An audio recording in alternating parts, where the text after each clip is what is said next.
আচ্ছা রে মন।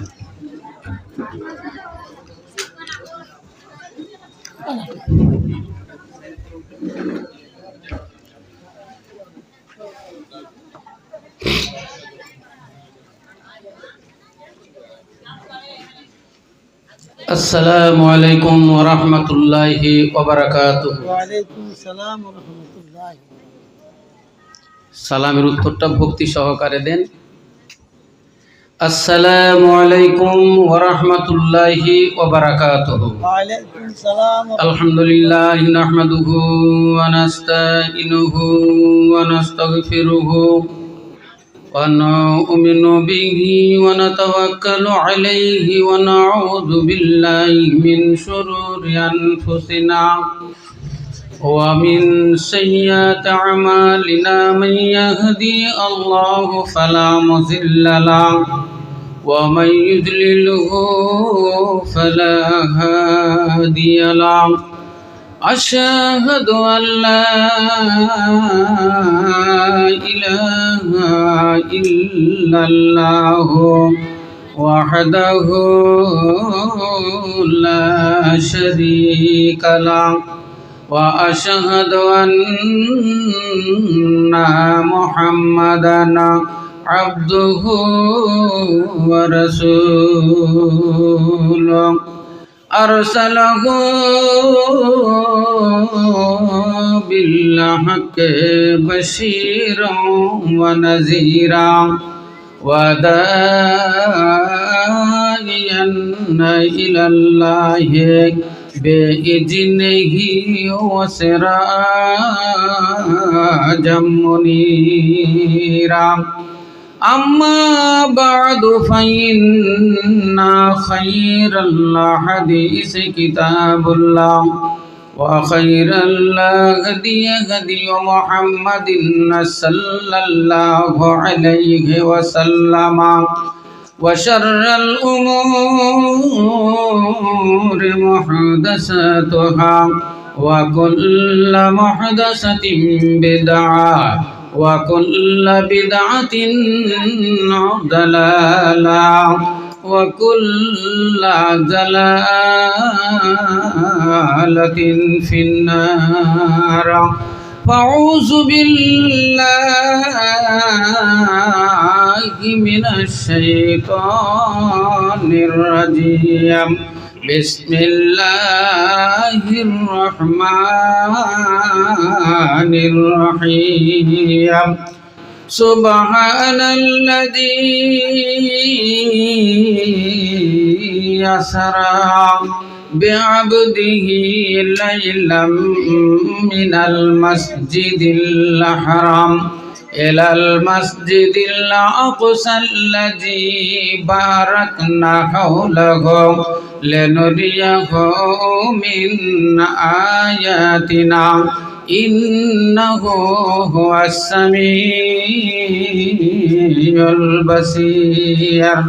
وقال الله تبارك وتعالى في موضع آخر: يا أيها الذين آمنوا هل أدلكم على تجارة تنجيكم من عذاب أليم تؤمنون بالله ورسوله وتجاهدون في سبيل الله بأموالكم وأنفسكم وذلكم خير لكم إن كنتم تعلمون.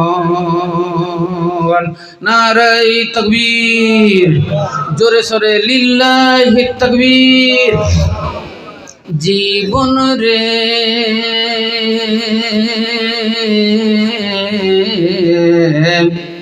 যাবি রে মোরে, যাবি রে মোরে, জীবন রে যাবি রে মোরে, আসবি না ফিরে মদ খেয়ে মাতাল হলি, জুয়া খেলে দিন হারালে।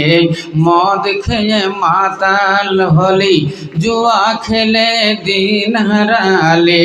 চিনলি না তুই আপন পর, চিনলি না তুই আপন পর এই সংসারে।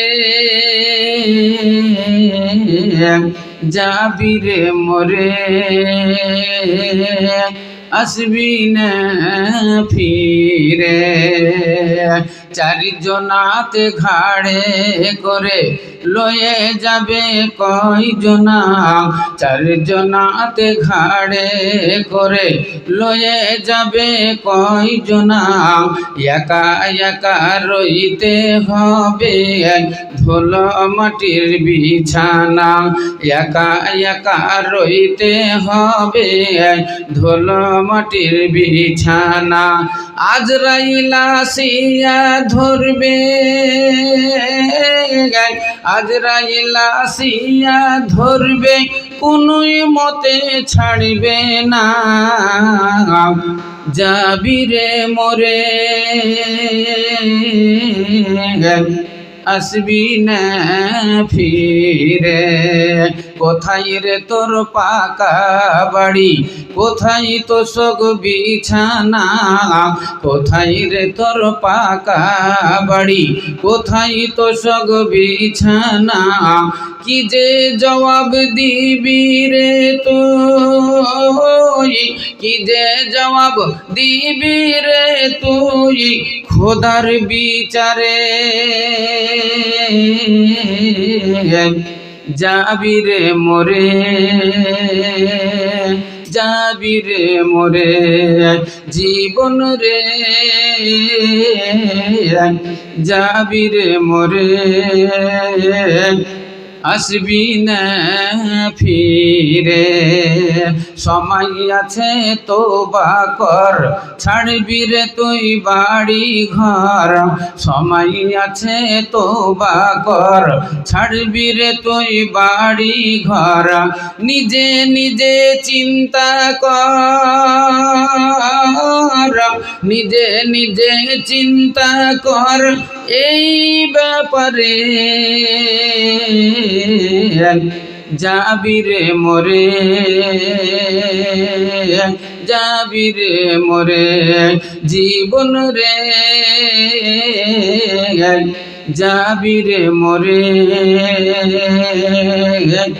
আসবি না ফিরে। बदलेगा ज़माना, बदलेगा ज़माना, लाख मगर कुरान न बदला जाएगा। बदलेगा ज़माना लाख मगर कुरान न बदला जाएगा। कौल मोहम्मद,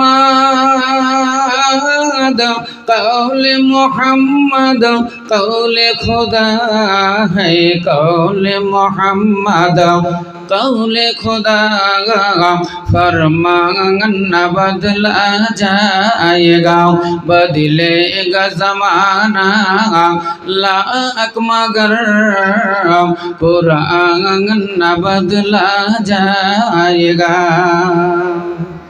শ্রদ্ধেয় আজকের এই মহতি সভার যোগ্যতম সভাপতি মহাশয়, ওলামা ইকরাম, মুআজ্জাজ হাজিরিনে জালসা, পর্দার অন্তরালে আরও সামনে রাস্তাঘাটে ছড়িয়ে ছিটিয়ে থাকা অবলা ও সরলা মা ও ভগ্নীগণ, প্রশংসা মাত্রই আল্লাহর, যার প্রশংসা ও গুণগান করে শেষ করা যাবে না। তাই সকলে একবার ভক্তি সহকারে আমরা বলি আলহামদুলিল্লাহ। তারপরে পরে আমাদের দোজাহানের নবী, নবী কুলের শিরোমণি, তাজদারে মাদানী আহমদে মুজতবা মোহাম্মদ মুস্তফা সাল্লাল্লাহু আলাইহি সাল্লামের ওপর লাখ লাখ শান্তির ধারা বর্ষিত হোক। আর একবার ভক্তি সহকারে বলেন আল্লাহুম্মা আমিন।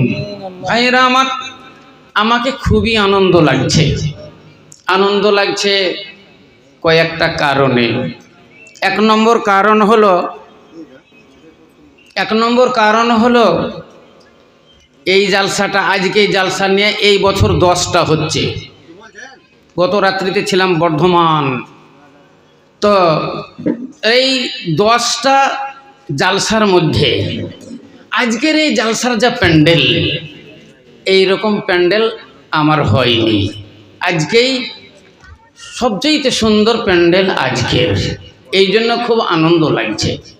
আল্লাহর কাছে দোয়া করব, আপনাদেরকেও বলবো, আল্লাহর কাছে আমি দোয়া করব আর আপনাদেরকে বলবো, এই প্যান্ডেলটা যত সুন্দর, আজকের এই সভাটা যত সুন্দর, তার চাইতেও যেন মহান আল্লাহ আমাদের চরিত্রটাকে সুন্দর করেন, বলেন আল্লাহুম্মা আমিন। এবং আমাদের ঈমানটা যেন এইরকমই তাজা এবং এইরকমই ঝকঝক ঝকঝক করে যেন জ্বলে, যেমন আজকের আপনাদের এই প্যান্ডেলের লাইটগুলো জ্বলছে, বলেন একবার আল্লাহুম্মা আমিন। দ্বিতীয় আনন্দ এই জন্যই যে বহুদিন আগে আপনাদের এখানে জালসাতে একবার এসেছিলাম, এই মোহাম্মদপুরে। আর একটা জালসাতে এসেছিলাম তারও আগে, যেটাতে আব্দুস সামাদ চৌধুরী সাহেব ছিলেন। একটা বাঁশতলাতে হয়েছিল জালসাটা, মনে হচ্ছে বাঁশতলা আর কাদা কাদা এইরকম মনে হচ্ছে, আমার স্মৃতি এখনও আছে। ওই জালসাটে এসেছিলাম। আল্লাহ রাব্বুল আলামিন আবার আপনাদের সামনে নিয়ে এসেছে। আমি যত ইচ্ছা করি যে যাব, হবে না তো। হাদিসে লেখা আছে দুটো জিনিস মানুষকে টানাটানি করে, আর শেখ সাদি রহমতুল্লাহ আলাইহি বলছেন, দো চিজ আদমিরা কাসাদ জোরে জোর, একে আবো দানা দিগার খাকে গোর।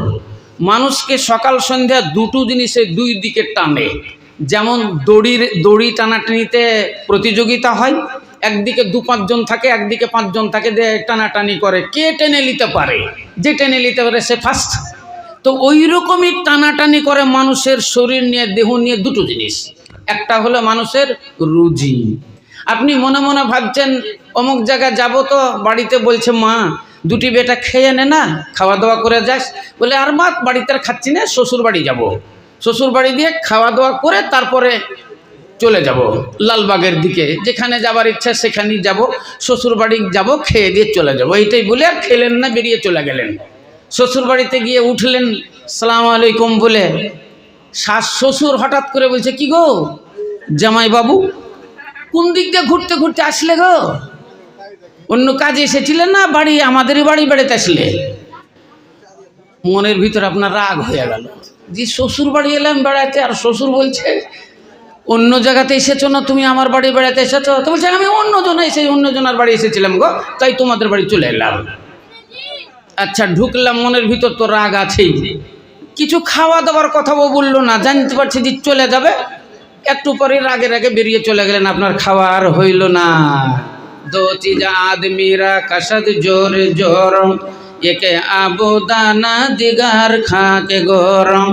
মানুষের রুজি মানুষের পিছনে পিছনে যায়। আল্লাহর নবী বলেছেন, মানুষ যখন বাড়ি থেকে বেরিয়ে যায়, তার পিছনে পিছনে 3টা জিনিস বেরিয়ে যায়। একজন সাহাবা দাঁড়িয়ে গেলেন, আল্লাহ নবীকে বলছেন, ইয়া রাসূলুল্লাহ, ইয়া হাবিবাল্লাহ, মানুষ যখন বাড়ি থেকে বেরিয়ে যায়, তার পিছনে পিছনে 3টে জিনিস বেরিয়ে যায়। সেই 3টে জিনিস কি? আল্লাহ নবী বললেন, 1 নম্বর হলো তার রুজি, 2 নম্বর হলো তার আমল, আর 3 নম্বর হলো তার মালিকুল মউত।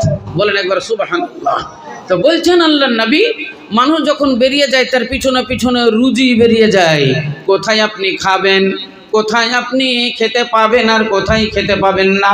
কি আপনি খাবেন, মনে মনে টার্গেট করে গেছেন এই জিনিস খাবো, কিন্তু আপনার ভাগ্যে হইবে না যদি মহান আল্লাহ রাব্বুল আলামিন আপনার কিসমতে না লেখেন। অতএব রুজি মানুষের পিছনে পিছনে যায়। 3 নম্বরে হলো মানুষের আমল। আমল মানে হলো কর্ম, মানুষের কর্ম তার পিছনে পিছনে যায়। আপনি মনে মনে ভাবছিলেন এই কাজ করব, কিন্তু ওই কাজটা হলো না, আর একটা কাজ হয়ে গেল। কারণ এই কাজটা আপনার ভাগ্যে লেখা নাই, ওই কাজটা আপনার লিখা আছে, তাই আপনার পিছনে পিছনে আমল যায়। 3 নম্বরে মালিকুল মউত, আল্লাহর হুকুম হয়ে গেলে ওই জায়গাতেই আপনাকে অ্যাটাক করবে, ওই জায়গাতেই আপনাকে ধরবে, আপনাকে কেউ রেহাই দিতে পারবে না। আজরাইল যখন আসবে আপনাকে কেউ রেহাই দিতে পারবে না, আপনার ওইখান করেই মালিকুল মউত আপনাকে ধরবে, প্রাণ পাখি নিয়ে চলে যাবেন। ইসলাম দরদি ভাইরা আমার, মানুষের মওত মহান আল্লাহ রাব্বুল আলামিনের রেখেছেন। আপনাকে প্রথমে বলেছি এই মাহফিলটা যত সুন্দর, আল্লাহ যেন আমাদেরকে অত সুন্দর বানায়, আমাদের চরিত্রটা যেন আমাদের অতই সুন্দর হয়। এই কথাটা কিন্তু আমার কথা নয়, এটা হলো মহান আল্লাহ রাব্বুল আলামিনের নবীর কথা। আল্লাহর নবী বলেছেন, সকালবেলাতে যখন তোমরা ঘুম থেকে উঠবে, ব্রাশ করবে, মুখ ধুবে, আয়নার সামনে দাঁড়াবে, তখন তোমরা একটা দোয়া পড়ো, আল্লাহুম্মা হাসানতা খালকি ফাসিন খুলকে। আল্লাহ, এই যে আমি আয়নাতে মুখ দেখছি, আল্লাহ আমার মুখটা কত সুন্দর, আমার নাকটাকে তুমি কত সুন্দর বানিয়েছো, আমার চোখ কত সুন্দর, আমার চেহারা কত সুন্দর। মানুষ যখন আয়নার সামনে দাঁড়ায়, অন্য মানুষ যখন আপনাকে দেখে, আপনাকে যত সুন্দর লাগে, নিজের বডি নিজের চেহারাটা যখন মানুষ দেখে, তখন তাকে আরো সুন্দর লাগে। খালি আপনি ভাবেন না জি মানুষ সুন্দর বলে আমাকে, আপনি যদি সুন্দর হন তো মানুষ যত সুন্দর আপনাকে বলে, তার চাইতে আপনি যখন আয়নার সামনে দাঁড়ান তখন আপনাকে আরো সুন্দর লাগে। সেই জন্য দেখবেন মেয়েরা সাজগুজ বেশি ভালোবাসে, আয়না পুরুষ যত দেখে তার চাইতে বেশি আয়না মেয়েরা দেখে, ওরা নিজেই সাজগুজ ভালোবাসে, ওরা সাজসজ্জা করে। ইসলাম দরদি ভাইয়ের আমার, তাহলে মহান আল্লাহ রাব্বুল আলামিন বর্ণনা দিলেন, যখন মানুষ বাড়ি থেকে বেরিয়ে যায় 3টা জিনিস তার সঙ্গে বেরিয়ে যায়। শেষটা হলো মালিকুল মউত। আজরাইল বাড়ি থেকে বেরিয়ে যায়, আপনার পিছনে পিছনে চলে, আল্লাহর যখন হুকুম হয়ে যায়, আজরাইল আপনাকে পাকড়াও করে, ওইখান করে আপনার মৃত্যু হইয়া যায়। অনেক জনাকে দেখবেন বিছানায় ঘুমিয়ে গেল, সকালবেলাতে আর উঠলো না, ওখানেই তার মৃত্যু হয়ে গেল। বহু এরকম ঘটনা আমাদের আছে। হ্যাঁ, এই নদিয়া ডিস্ট্রিক্টে এক ভদ্রলোকের সঙ্গে আমার খুব পিরিত ছিল। লোকটা মারা গেছে কেমন ভাবে জানেন? সে বাড়ি থেকে খাওয়া দাওয়া করেছে, সবই সুস্থ, নামাজ পড়তে গিয়ে সেজদা করেছে, করে সেজদা থেকে আর উঠেনি। লোকে মনে করছে কি ব্যাপার, সেজদা থেকে উঠছে না, আজকে এত লম্বা সেজদা কেন রে মোড়লে, ধাক্কা দিয়েও দেখছে তো উল্টে পড়ে গেছে, মানে নাই, চলে গেছে। আরেকজন মানুষের কথা বলছি আপনাকে, হ্যাঁ, দেবগ্রামে নেমে যেতে হয়, গ্রামটার নাম হলো বিলকুমারিতে বিশাল একটা মাদ্রাসা আছে। তো ওই মাদ্রাসার বিলকুমারি গ্রামে তহিদ আলী মণ্ডল বলে একটা লোক ছিল, আমাকেও বাবজি বলতো, আমি ওনাকে বাবজি বলতাম। খুব পেপার পড়তেন উনি, সকালবেলাতে উঠেই পেপার পড়তো, 2-10টা লোক আর তার পাশে পাশে ঘুরতো। তো পেপারে এরকম করে চেয়ারে বসে আছে, পেপার পড়ছে, পেপার পড়েই যাচ্ছে। নাস্তা পানির সময় হয়ে গেছে, তখন ওর স্ত্রী বলছে ওর নাতিকে, যা তোর দাদাকে বলতো চা খাবে না নাকি, যা বলগা ডেকে নিয়ে গে। এই মেয়েটা যে বলছে, দাদা চা খাবেন না, দাদা চা খাবেন না, ও কিছুই বলে না, পেপারটা ধরেই আছে আর ওই ঠেস দিয়ে আছে চেয়ারে, দেখছে মরে গেছে। ইসলাম দরদি ভাইয়ের আমার, জীবন রে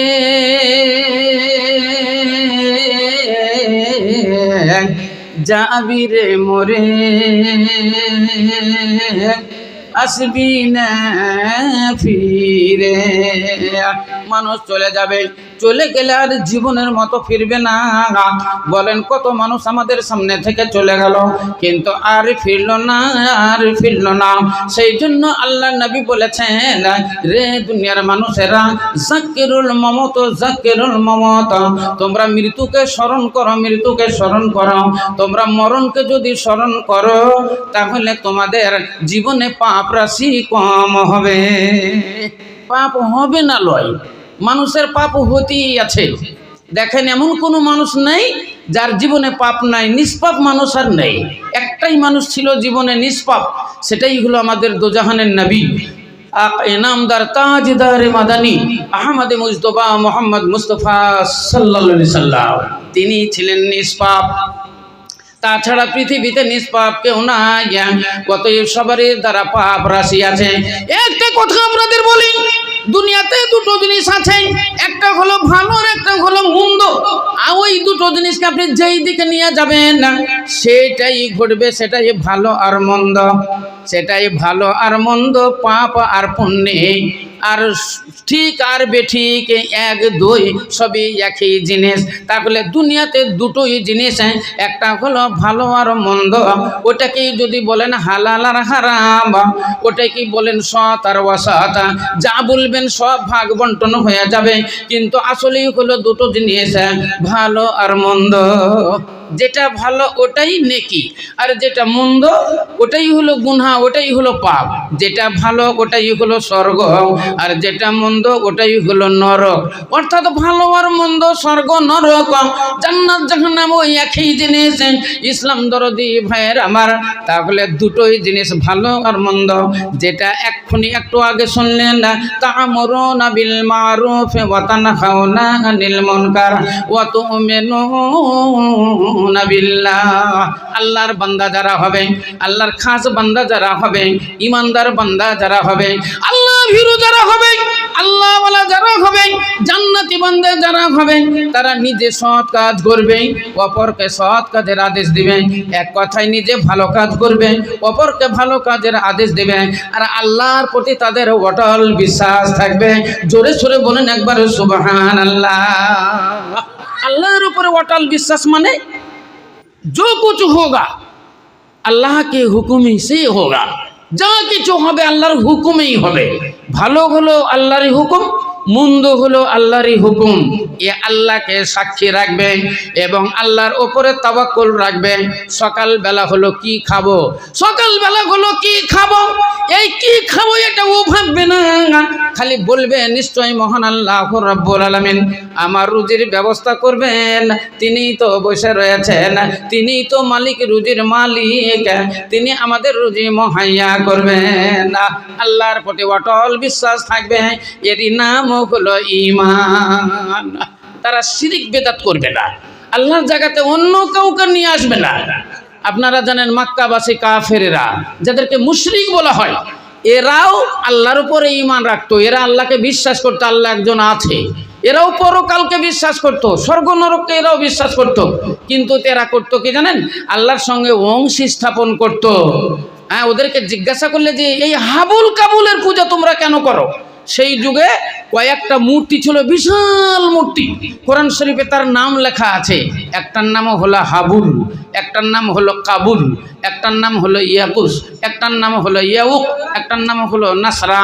এই বড় বড় মূর্তি, বড় বড় বড় বড় দেব দেবী এদের ছিল। এদের পূজা পাঠ ওরা করতো। যখন আল্লাহ নবী এদেরকে বললেন এদের পূজা পাঠ তোমরা কেন করো, এদেরকে তোমরা কেন মানো, তার উত্তরে তারা বলতো ইল্লে ইউকাররিবুনা ইলাল্লাহি জুলফা, আমরা এদের ইবাদত বন্দেগী করি না, আমরা আল্লাহর ইবাদত বন্দেগী করি, আর এদেরকে পূজা পাঠ করি, এদের ইবাদতের জন্য করি। লে ইউকাররিবুনা ইলাল্লাহি জুলফা, আল্লাহর নিকটবর্তী আমাদেরকে করে দিবে, আল্লাহর কাছে গিয়ে সুপারিশ করবে, সেই জন্য আমরা এদের ইবাদত বন্দেগী করি।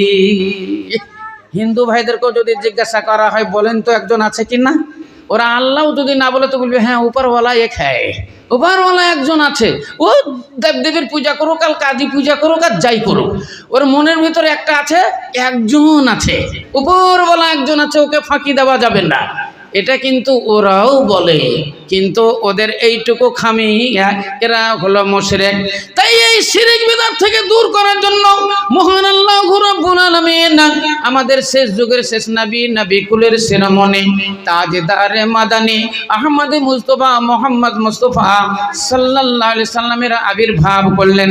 আল্লাহ কোরআন শরীফের মধ্যে বললেন হুয়াল্লাযী বাআসা ফিল উম্মিয়িনা রাসূলাম মিনহুম ইয়াতুলু আলাইহিম আয়াতিহি ওয়া ইউযাক্কিহিম ওয়া ইউআল্লিমুহুমুল কিতাবা ওয়াল হিকমা ওয়া ইন কানু মিন ক্বাবলু লাফি যালালিম মুবিন। মহান আল্লাহ রাব্বুল আলামিন বললেন তোমাদের মধ্যে হইতে তোমাদেরই জন্য একজন নবীর আবির্ভাব আমি করিলাম, যেই নবী হলো উম্মি নবী। এই জন্য আমি উম্মি নবী নবীর আবির্ভাব করিলাম, তোমাদেরকে আমার সত্য বাণী শোনাবে, আল্লাহর বাণী শোনাবে এবং তোমাদের অপবিত্র আত্মাকে পবিত্র করবে, সৎ পথের সন্ধান তোমাদের দেবে। সেই জন্য আমি শেষ জামানায় একজন নবীর আবির্ভাব করিলাম। ওই নবীর প্রথম নামটা হলো মুহাম্মদ, দ্বিতীয় নামটা হলো আহমদ, তিনার আব্বার প্রথম নামটা হলো আব্দুল্লাহ, তিনার আব্বার দ্বিতীয় নাম হলো জাবিহুল্লাহ, তিনার মায়ের নাম হলো আমিনা, দুধমান নাম হলো হালিমা, তিনার চাচা যেটা হেল্প করেছিলেন তার নাম হলো আবু তালেব, আল্লাহ নবীর দাদার নাম হলো আব্দুল মুত্তালিব, পদ্দাদুর নাম হলো হাসিম, তার বাবার নাম হলো আব্দে মুনাফা, তার বাবার নাম হলো কাসাই, তার বাবার নাম হলো কেলাব, তার বাবার নাম হলো ফেহির, তার বাবার নাম হলো হাজার, তার বাবার নাম হলো নাজার, তার বাবার নাম হলো মুদ্রিকা, তার বাবার নাম হলো ইলিয়াস, তার বাবার নাম হলো খুজাইমা, তার বাবার নাম হলো মাদ, আর তার বাবার নাম হলো উদনান। কুরাইশ বংশের জন্ম। এনআরসি হলে ভয় আছে আপনাদের? এনআরসির ভয় আছে? নাই। কিন্তু আমরা হাদিস কোরআন ফলো করি না, সেই জন্য আমাদের ভয়। আপনি যদি বলেন মৌলানা এতগুলো নাম আপনি কি করে মুখস্থ করলেন, এতগুলো নাম আমাকে সঞ্চয় করতে হয়েছে। আপনি ওই রকমই এনআরসির জন্য আপনি যদি রেডি থাকেন, আপনার Aadhaar card, ration card, voter card, আপনার যত দলিলপত্র আছে, আপনার বাবার নাম, দাদার নাম, পদ্দাদুর নাম, এখানে যত লোক আছে মোটামুটি দাদুর নামটা বলতে পারবেন। যদি বলা দাদার নাম কি তো পারবেন, পদ্দাদু বলতে গেলে বাস মনে হয় আর হাত উঠবে কি কে জানে। আচ্ছা বলেন তো আপনার দাদুর নাম কয়জন জানেন, নিজের দাদার নাম কয়জন জানেন, হাত তোলেন তো। দাদুর নাম, আরে সবাই তোলেন না, সবাই তো দাদুর নাম জানেন, আবার হাত কেনে আর নিচে কেনে। এবার নামান। আচ্ছা পদ্দাদুর নাম হাত তোলেন তো, পদ্দাদুর নাম তাও মোটামুটি অনেকটা হয়েছে। আচ্ছা নামান। আচ্ছা পদ্দাদুর বাবার নাম বলেন তো। এবার শেষ, খতম। তাহলে আপনাকে ওটাও রাখতে হবে, ওটাও রাখতে হবে। হ্যাঁ, আপনাকে 62 সাল পর্যন্ত আপনাকে সব রেকর্ড রাখতে হবে। ইসলাম দরদি ভাইয়ের আমার, তাহলে কুরাইশ বংশে আল্লাহ নবীর জন্ম, এটা তো আপনার জানা হলো। আল্লাহ নবীর কিন্তু 4টা বেটা, আল্লাহ নবীর 4টা বেটি। কেউ বলেছে আল্লাহ নবীর 3টে বেটা, আর কেউ বলেছেন আল্লাহ নবীর 4টে বেটা। 3টা বেটা হলে তো কোনো অসুবিধা নাই, 4টে বেটা হলে একটু অসুবিধা হলো, কিন্তু কোনো অসুবিধা নাই। একটা বেটার নাম হলো কাসেম, একটা বেটার নাম হলো ইব্রাহিম, একটা বেটার নাম হলো তাইয়েব, আর একটা বেটার নাম হলো তাহের। সেই জন্য আল্লাহ নবীকে বলা হয় আবাল কাসেম। আরবিতে আবুল মানে হলো পিতা, আল্লাহ নবীকে বলা হয় আবাল কাসেম, আবাল ইব্রাহিম, অর্থাৎ ইব্রাহিমের পিতা। একটার নাম হলো আবু তাইয়েব আর একটার নাম হলো আবু তাহের। আল্লাহ নবীর যে পুত্র আবু তাহের, এটা হলো লাস্ট ছেলে। এই ছেলেটা লাস্টটা। আবু তাহির যখন মায়ের গর্ভে, হ্যাঁ খাদিজাতুল কুবরার গর্ভে, তখন আল্লাহর নবী আর খাদিজা গল্প করছেন। করতে করতে খাদিজা বলছে যে ইয়া রাসূলুল্লাহ, হ্যাঁ আমার পেটে যে বাচ্চা আছে, কি বাচ্চা বলতে পারবেন? আল্লাহ নবী বলছেন লা, তোমার পেটে কি বাচ্চা আছে আমি বলতে পারি নাই। আল্লাহ নবী বলছেন তবে শোনো, আমরা যদি এই পুত্র সন্তান হয় তাহলে কিন্তু এর নাম একটা সুন্দর করে রাখব। বাচ্চাটা হয়ে গেল। বাচ্চা যখন হলো পুত্র সন্তান, খাদিজাতুল কুবরা আল্লাহ নবীকে বলছেন নাম কি রাখা যায়? আল্লাহ নবী বলছেন খাদিজা তুমি বলো নামটা কি রাখা যায়? আল্লাহর নবীকে বলছেন ইয়া রাসূলুল্লাহ, এমন একটা নাম রাখেন যাতে আমার মন আনন্দিত হয়ে যায়। আল্লাহ নবী বললেন এর নাম রাখলাম আবু তাহের। খাদিজা বলছে আবু তাহের কিরকম? বলে তোমার নাম হলো তাহেরা, খাদিজার নাম কিন্তু তাহেরা। আজ ভালো করে শুনালেন, খাদিজার নাম কিন্তু খাদিজা নয়, খাদিজার আসল নাম হলো তাহেরা। তাই বলছে তোমার নামটা যেন জাগরণ হয়, তাই তোমার নামের নাম মিশিয়ে আমি নাম রাখলাম। এই পুত্র সন্তানের নাম হলো আবু তাহের। তাই 4টা পুত্র আল্লাহ নবীর, আল্লাহ নবীর 4টা কন্যা। একটার নাম হলো বিবি ফাতেমা, একটার নাম হলো উম্মে কুলসুম, একটার নাম হলো জৈনব, আর একটার নাম হলো রুকাইয়া। রুকাইয়ার বিবাহ হলো হযরত ওসমান গনি রাদিয়াল্লাহু তাআলা আনহুর সঙ্গে। দৈব আযাবে সেই যুগে দুটো রোগ ছিল, একটার নাম হলো বসন্ত আর একটার নাম হলো কলেরা, যেটাকে আমরা ডায়রিয়া বলি। আগেকার মেয়েরা কলেরাই বলতো, এখন ভদ্র ভাষাতে হয়েছে ডায়রিয়া। ইসলাম দরদি ভাইয়ের আমার, কলেরা রোগে মানুষ আক্রান্ত হয়ে অনেক ছেলেরা মারা যেত, বসন্ত রোগে আক্রান্ত হয়ে অনেক মানুষ মারা যেত। ওই বসন্ত কিন্তু আর নাই, সেই বসন্তর নাম হলো গুটি বসন্ত। ওর আবার ফির কোনো মেডিসি মানে কোনো ক্রিম পাওয়া যায় না, ওকে যে মিটাবে এরকম ক্রিম নাই। বলেন আজ থেকে নিয়ে যেই সমস্ত লোকগুলানের 90 বছর বয়স, 70 বছর, 80 বছর, 100 বছর বয়স, ওই যুগের বসন্ত যদি কারো থাকে, এখন পর্যন্ত দেখবেন খাঁদা খাঁদা হয়ে ওর গায়ে দাগ আছে। আপনাকে দুটো মৌলানার নাম বলছি। হ্যাঁ, ইলামি এক্ষুনি যে মৌলানা ওয়াজ করে গেল, ইলামি ওনার বাড়ি। তো ওই ইলামিতে দুটো মৌলানা আছে, একটার নাম হলো আব্দুল সত্তার, একটার নাম হলো আব্দুল গাফফার। ওরা জুমুজ, দুই ভাই, জুমুজ ভাই। তো শাহ গাফফার সাহেব ইন্তেকাল করেছেন, ইন্না লিল্লাহি ওয়া ইন্না ইলাইহি রাজিউন। আর সত্তার সাহেব এখনো আছে, সত্তার সাহেব এখনো আছে। তো দুই ভাইয়েরই বসন্ত। তো সত্তার সাহেবের খুবই বেশি হয়েছিল, এখনো দেখবেন গোটা মুখে খাঁদা খাঁদা হয়ে সব গর্ত হয়ে আছে। এমন কোনো ক্রিম মিলেনি, এমন কোনো মহলম পাওয়া যায়নি। ওই মহলম লাগিয়ে দিয়ে ওই ঘাগুলো, ওই দাগগুলোকে মেটানো যায়। ইসলাম দরদি ভাইয়ের আমার, ওই বসন্তর নাম ছিল গুটি বসন্ত, আর ওই নাম ছিল বল কলেরা। কলেরা রোগে আক্রান্ত হয়ে রুকাইয়ার ইন্তেকাল হয়ে যায়। ইন্না লিল্লাহি ওয়া ইন্না ইলাইহি রাজিউন। আল্লাহ নবী রুকাইয়াকে খুব ভালোবাসতেন। আমি তাফসীরে সেই দিন দেখলাম, হাদিস পড়তে পড়তে আমরা জানি ছেলে মারা গেলে কাঁদতে হয় না। মেয়েরা অনেক সময় মেয়েরা বলে, খবরদার কাঁদিস না, কাঁদিস না, চোখের জলে তোর ছেলে ভেসে যাবে। এইরকম ভাবে মেয়েরা ভয় দেখায়। আপনাকেও বলছি, কাঁদলে কোনো নিষেধ নাই, আপনি কাঁদতে পারেন, কিন্তু বিনিয়া বিনিয়া কাঁদতে পাবেন না। বুক বাড়াইতে পাবেন না, কান ছিঁড়তে পাবেন না, চুল নুচতে পাবেন না, আর বিনিয়া বিনিয়া কানতে পাবেন না। বিনিয়া বুঝেন তো?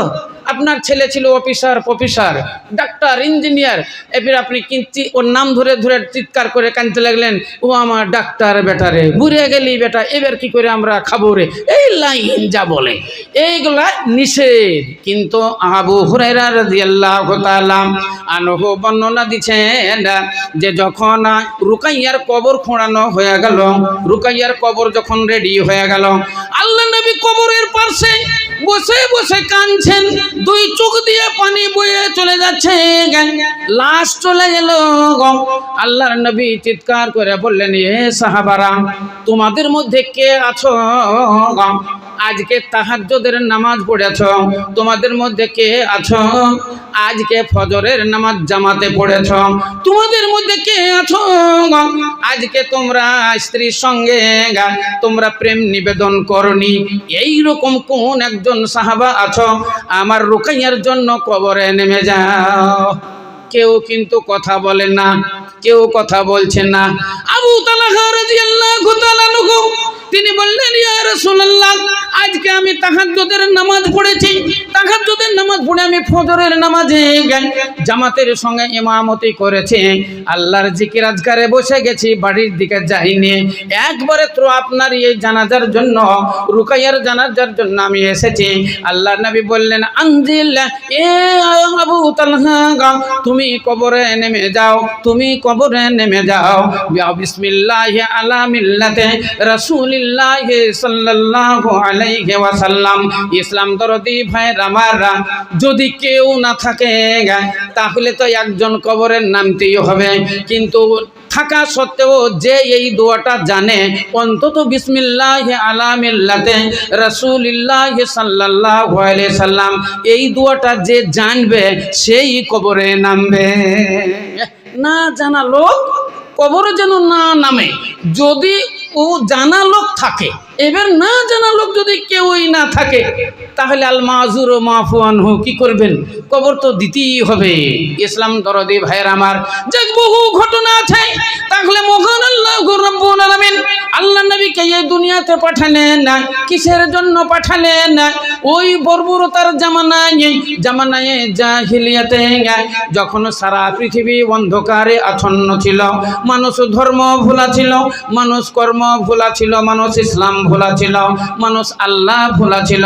সেই সময়তে মহান আল্লাহ রাব্বুল আলামিন এই অন্ধকার পৃথিবীকে আলোকিত করার জন্য, ধর্ম ভোলা মানুষদের ধর্মের শিক্ষা দেওয়ার জন্য, কর্ম ভোলা মানুষদের কর্মের শিক্ষা দেওয়ার জন্য, আদর্শ ভোলা মানুষদের আদর্শের শিক্ষা দেওয়ার জন্য, ইসলাম ভোলা মানুষদের ইসলামের শিক্ষা দেওয়ার জন্য, আল্লাহ ভোলা মানুষদের আল্লাহ চিনানোর জন্য আমার শেষ যুগের শেষ নবী কুলের শিরোমণি তাজদার মাদানী আহমদে মুজতবা মোহাম্মদ মুস্তাফা ভক্তি সহকারে বলেন সাল্লাল্লাহু আলাইহি ওয়াসাল্লাম।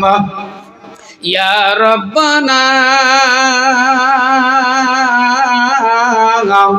মরুর দোলাল মোদের হিলালা আর আইলো না। ইয়া রব্বানা মরুর দোলাল মোদের হিলালা আর আইলো না। কুরাইশ বংশে জন্ম নিলেন, আরবেতে জন্ম নিলেন, আব্দুল্লাহ তার পিতা ছিলেন। আরবেতে জন্ম নিলেন, আব্দুল্লাহ তার পিতা ছিলেন। এ গর্ভে রেখে মারা গেলেন, গর্ভে রেখে মারা গেলেন, পিতা রইল না। মরুর দোলাল মোদের হিলালা আর আইল না। মরুর দোলাল মোদের হিলালা আর আইল না। কুরাইশ বংশে জন্ম নিলেন, আমিনা তার মাতা ছিলেন। কুরাইশ বংশে জন্ম নিলেন, আমিনা তার মাতা ছিলেন। শিশু রেখে মারা গেলেন, শিশু রেখে মারা গেলেন, মাতা রইল না। মরুর দোলাল মোদের হিলালা আর আইল না। মরুর দোলাল মোদের হিলালা আর আইল না। খাদিজা এক ধনী ছিলেন, নবীজিকে ডেকে বলিলেন। খাদিজা এক ধনী ছিলেন, নবীজিকে ডেকে বলিলেন। আমার সঙ্গী হইলে পারে, আমার সঙ্গী হইলে পারে, দুঃখ রবে না। মরুর দোলাল মোদের হিলালা আর আইল না। মরুর দোলাল মোদের হিলালা আর আইল না। ইসলাম দরদি ভাইয়ের আমার, তাহলে আল্লাহ নবী দুনিয়াতে চলে এলেন রাহমাতুল লিল আলামিন। সারা জাহানের জন্য আল্লাহ নবীকে আল্লাহ রহমত করে প্রেরণ করলেন এবং সত্যের বাণী দিয়ে, সত্যের সন্ধান দিয়ে আল্লাহ নবীকে পৃথিবীর মধ্যে মহান আল্লাহ রাব্বুল আলামিন পাঠালেন। ইসলাম ধর্ম আমাদের নাম, আমাদের ধর্মের নাম হলো ইসলাম। আর আমরা যারা ইসলাম মেনেছি তাদের হলো মুসলমান। ইসলাম দরদি ভাইয়ের আমার, এই মুসলমান নামটা আমাদের নিজের রাখা নয়, ইসলাম নামটাও কোনো মানুষের রাখা নয়। আল্লাহ কোরআন শরীফের মধ্যে বলেন, হুয়া সাম্মাকুমুল মুসলিমিন এ ইব্রাহিম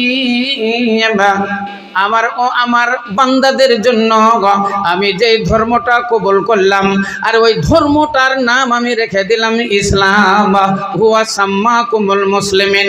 আর যারা ইসলাম ধর্ম গ্রহণ করলো, ইসলামের বাণী যারা পড়লো, ইসলামের মন্ত্র যারা পড়লো, কালেমা লা ইলাহা ইল্লাল্লাহু মুহাম্মাদুর রাসূলুল্লাহ, আমি তাদের নাম মুসলমান রেখে দিলাম। তাহলে ইসলাম নামটা আল্লাহর রাখা, মুসলমানটাও আল্লাহর রাখা, আল্লাহ রাব্বুল আলামিনের রাখা নাম। আমাদের হলো মুসলমান, কুল্লু মুসলিমিন ইখওয়া, প্রত্যেক মুসলমান ভাই ভাই। যদি আমেরিকাতে থাকে সেও আমার ভাই, রাশিয়াতে থাকে সেও আমার ভাই, চীনে থাকে সেও আমার ভাই, জাপানে থাকে আমার ভাই। ইসলাম দরদি ভাইয়ের আমার, যদি কেউ মরে যায় তবুও গোরস্থানে চলে যদি যায়, কবরস্থানে চলে যায়, সেও আমার ভাই। সেই জন্য আল্লাহ নবী বললেন, তোমরা যখন গোরস্থানে যাবে তখন একটা দোয়া পড়ো, আসসালামু আলাইকুম ইয়া আহলাল কুবুর ইয়াগফিরুল্লাহু লানা ওয়া লাকুম ওয়া লা আনতুম সালাফনা ওয়া নাহনু বিল আসার। এটা হলো গোরস্থানে যাওয়ার দোয়া।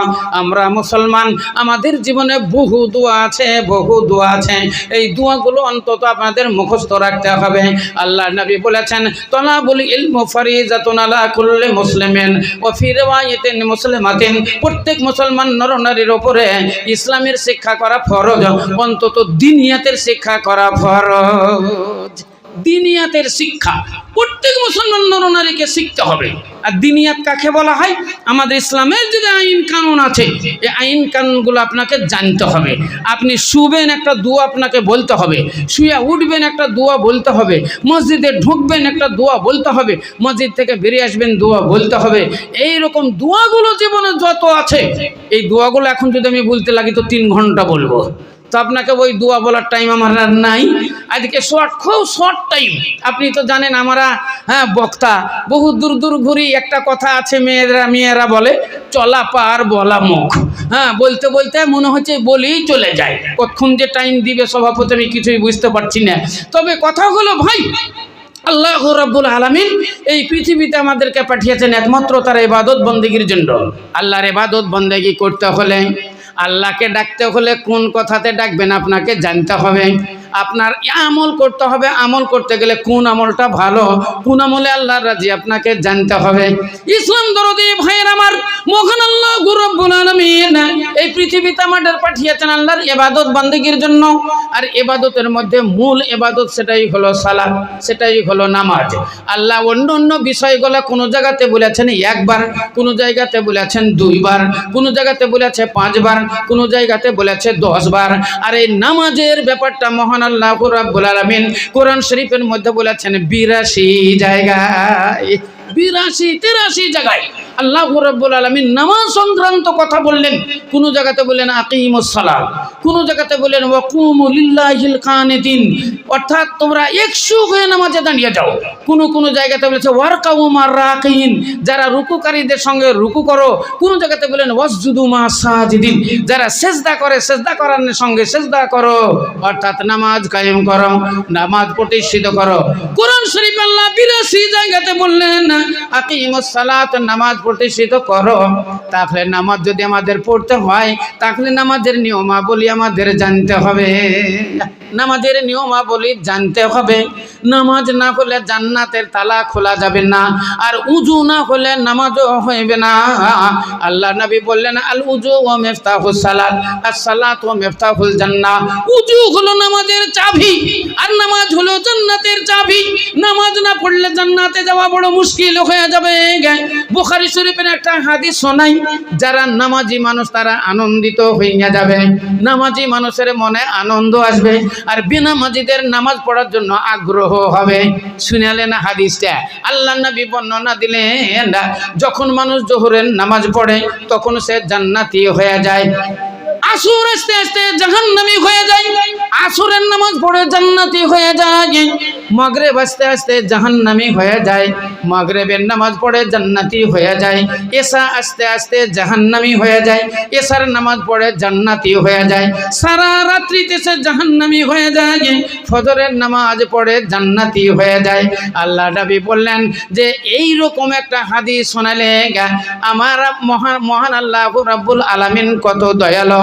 মানুষ যখন নামাজ থেকে বেরিয়ে যায় তখন সে নিষ্পাপ হয়ে যায়। আবু হুরায়রা থেকে একটা হাদিস, মিশকাত শরীফে বাবু সালাত, আমার দিনের রাসূল সরকারে দো আলম বলেন, যখন কোনো নামাজি নামাজের জন্য উযু করতে বসে, হাত দুখানা যখন ধৌত করে, হাতের গুনাহগুলো পানির সঙ্গে ঝরঝর করে ঝরে যায়, মুখমণ্ডলটা ধৌত করে, মুখের গুনাহগুলো পানির সঙ্গে ঝরঝর করে ঝরে যায়, পা দুখানা যখন ধৌত করে, পায়ের গুনাহগুলো পানির সঙ্গে ঝরঝর করে ঝরে যায়। একটা দোয়া আছে, আশহাদু আল্লাহ ইলাহা ইল্লাল্লাহ ওয়া আশহাদু আন্না মুহাম্মাদান আবদুহু ওয়া রাসূলুহু আল্লাহুম্মা জাআলনি মিনাত তাওয়াবিনা ওয়া জাআলনি মিনাল মুতাত্তাহিরিন। এটা হলো উযুর পরের দোয়া। আল্লাহ নবী বললেন, যে ব্যক্তি সুন্দর করে উযু করলো, উযু করার পরে এই দোয়াটা পাঠ করলো, ওয়াজাবাত লি শাফাআতি ইয়াউমাল কিয়ামাহ, কিয়ামতের দিন তার জন্য জান্নাতের সুপারিশ করা আমার জন্য ওয়াজিব হয়ে গেল। জোরে সোরে বলেন একবার আলহামদুলিল্লাহ। তাহলে মুসল্লি যারা, তাদের জন্য আনন্দের সংবাদ। যারা গায়ের সালাত, যারা নামাজ পড়ে না, বেনামাজি, তাদের জন্য একটা আগ্রহী। আপনারা তৈরি হন, রেডি হন, যে জীবনে বহু ভুল করেছি, জীবনে বহু পাপ আমাদের হয়ে গেছে, আমাদের নেকির খাতায় মনে হয় জিরো। এবার তওবা ইস্তেগফার করেন, তওবা ইস্তেগফার করে নামাজি হয়ে যান। খাস করে যুব কমিটিতে আজকের এই তাবলিগি জালসা, এই তাবলিগি জালসাতে যুবক ছেলেরা, যুব কমিটিতে যারা তোমরা আছো, আমি খাস করে তোমাদের জন্য এটাই বলবো, বহু টাকা খরচ করে তোমরা একটা প্যান্ডেল করেছো এবং বহু কষ্ট করে তোমরা আজ প্রায় 15-20 দিন থেকে লোকের কাছে ঘোরাঘুরি করে অনেক টাকা পয়সা কালেকশন করেছো। আজকে এই পয়সা যেন তোমাদের বিফল না যায়, আজকের এই প্যান্ডেল যেন তোমাদের বিফল না যায়। তোমাদের জীবনের জন্য, আখিরাতের জন্য, পরকালের জন্য যেই নেকির কোনো ভাগ নেই, যেই নেকির কোনো ভাগ নেই, এই নেকির জন্য তোমরা সালাত আদায় করো, তোমরা নামাজ আদায় করো। আমি মেরাজের ঘটনা বর্ণনা দিব বলে কয়েকটি আয়াত আপনাদের সামনে তেলাওয়াত করেছি। আল্লাহ নবী যখন মেরাজে যান না, গোটা ইদিক ওদিকের ঘটনা বলতে গেলে বহু টাইম লাগবে। যখন ওই বাইতুল আকসা থেকে নবী যখন উড়ান দিলেন প্রথম আসমানের দিকে, মাধ্যাকর্ষণে যখন পৌঁছে গেলেন, অর্থাৎ উপরে আসমান আর নিচে হলো জমিন, এই মধ্যাকর্ষণে যখন বোরাক পৌঁছে গেল, আল্লাহর নবী জিবরাইলকে বললেন, এ জিবরাইল দাঁড়াও, এ জিবরাইল দাঁড়াও। জিবরাইল বোরাক দাঁড়িয়ে দিল, দাঁড়িয়ে গেল বোরাক। আল্লাহর নবী বলছেন, জিবরাইল ওটা আমি কি দেখতে পাই, ওটা আমি কি দেখতে পাই? অর্থাৎ আকাশের দিকে তাকিয়ে দেখছেন নবী আমার, আকাশ ছোঁয়া ছোঁয়া একটা গুম্বাদ দেখতে পাওয়া যায়, আকাশ ছোঁয়া ছোঁয়া একটা খাম্বা দেখতে পাওয়া যায়। ওই খাম্বার উপরে একটা ফানুস জ্বলছে, লাইট জ্বলছে, তার নিচে ছোট ছোট হাজার হাজার খাম্বা দেখতে পাওয়া যায়। প্রত্যেকের মাথাতে লাইট জ্বলছে, প্রত্যেকের মাথাতে ফানুস জ্বলছে, তার নিচে লক্ষ লক্ষ খাম্বাগুলো দেখতে পাওয়া যায়। প্রত্যেকের মাথাতে ফানুস জ্বলছে, আর নিচে দেখতে পাওয়া গেল হাজার রকমের ফুলের বাগান, হাজার রকমের ফুল ধরেছে, ফুলের সুগন্ধি ছুটছে, আর হাজার রকমের পাখি ওই বাগানে তারা মধুর সুরে গান ধরেছে। চতুর্দিকে হুর গেলেমানগুলো নেচে নেচে তারা গান করছে, আর মধ্যস্থলে দেখতে পাওয়া গেল বিরাট একটা তালাব, যার পানিতে ঢেউ খেলছে, মধুর চাইতে মিষ্টি, দুধের চাইতে ও সাদা, এত বড় তালাব। আল্লাহ নবী বলেন, চওড়াতে হলো 6 মাসের রাস্তা আর লম্বাতে হলো 6 মাসের রাস্তা। এত বড় তালাব, এত বড় পুকুর। আল্লাহ নবী বলছেন জিবরাইল ওটা আমি কি দেখতে পাই? আর যেখানে তার চতুর্দিকে কৌটি কৌটি দেখতে পাওয়া গেল গ্লাস এবং পিয়ালা, আর তাতে ট্যাপ লাগানো আছে, ঝর্ণার মতো পানি ঝরছে। নবী বললেন এটা কি? জিবরাইল বললেন হুয়াল্লাহ হাউজুল কাউসার, এটারই নাম হলো হাউজে কাউসার। জোরে সোরে বলেন একবার সুবহানাল্লাহ। আল্লাহ নবীকে বলছেন আল্লাহ এই নবী গো দুনিয়াতে আমি বহু নবী পাঠিয়েছি, মতন করে 1,24,000 পয়গম্বর আমি এই দুনিয়াতে পাঠিয়েছি। বড় বড় নবী আমি পাঠিয়েছি, যেমন হযরত নূহ আলাইহিস সালাতু সালাম, যেমন ইব্রাহিম আলাইহিস সালাতু সালাম, যেমন মুসা কালিমুল্লাহ, যেমন ঈসা রূহুল্লাহ। বড় বড় নবী আমি পাঠিয়েছি এবং তাদেরকে এক একটা উপাধি দান করেছে। হযরত আদম আলাইহিস সালামকে আল্লাহ উপাধি দিয়েছেন শফিউল্লাহ, ইব্রাহিমকে উপাধি দিয়েছেন খলিলুল্লাহ, মুসাকে উপাধি দিয়েছেন কালিমুল্লাহ, ঈসাকে দিয়েছেন রূহুল্লাহ। আল্লাহ বলছেন এত বড় বড় আমি উপাধি দান করেছি, কিন্তু আমি কাউকে হাউজে কাউসার দান করি নাই। ইন্না আতাইনা কাল কাউসার ফাসাল্লি লিরাব্বিকা ওয়ানহার ইন্না শানিয়াকা হুয়াল আবতার। আল্লাহ বলেন নবী গো আমি হাউজে কাউসারের মালিক তোমাকে বানিয়েছি, অতএব বলো তুমি শুকরিয়া তা না, আমাকে তুমি কি দান করবে, আমাকে তুমি কি দিবে? আল্লাহ নবী বলছেন আল্লাহ তুমি কি নেবে? আল্লাহ তুমি কি চাও? আল্লাহ তুমি তো আসমানের মালিক, তুমি তো জমিনের মালিক, তুমি তো চন্দ্রের মালিক, তুমি সূর্যের মালিক, তুমি তো তারকা গাছপালা নদ নদী পাহাড় পর্বতের মালিক। আল্লাহ দুনিয়াতে 18,000 মাখলুকাত সবই তুমি বানিয়েছো, তুমি সবই কিছুর মালিক। আল্লাহ বলো তুমি কি চাও?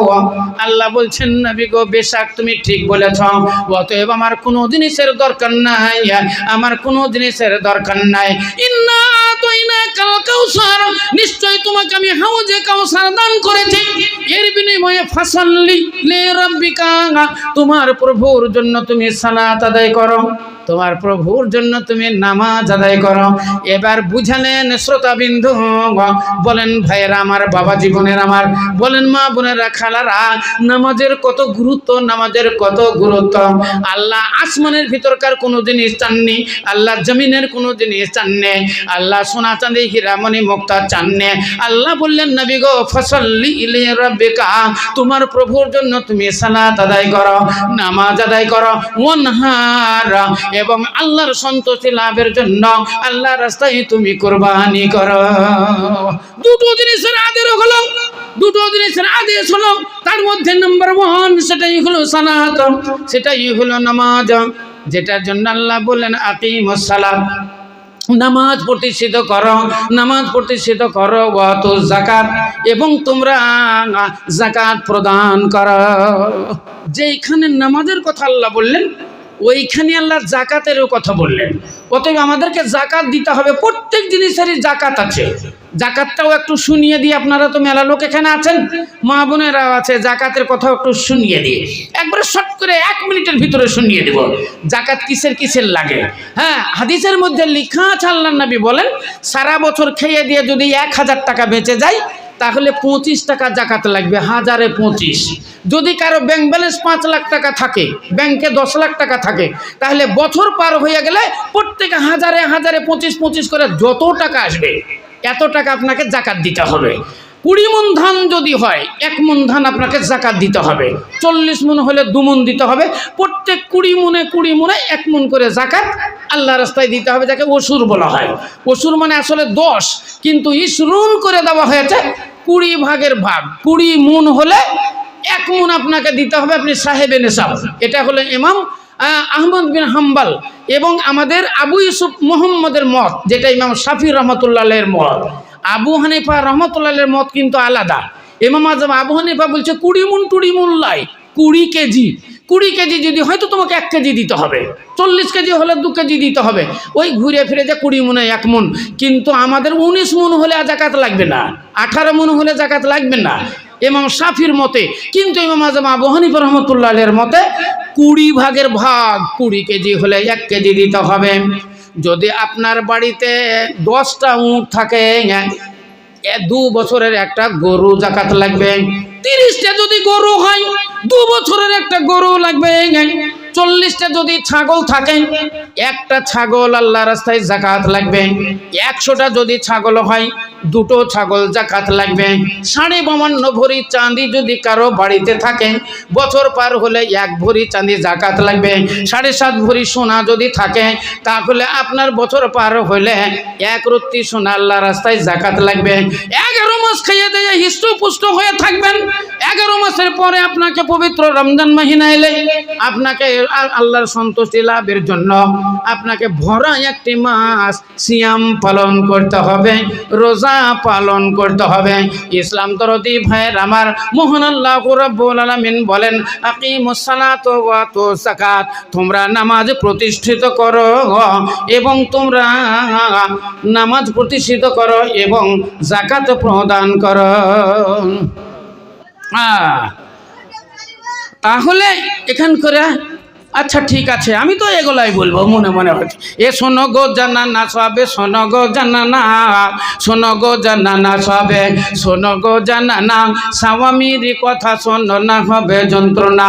রসুলের হুকুম আছে আওরাতের ওপর, এ রসুলের হুকুম আছে আওরাতের ওপর, সব ছেড়ে করো রাজিপতি আপনারা।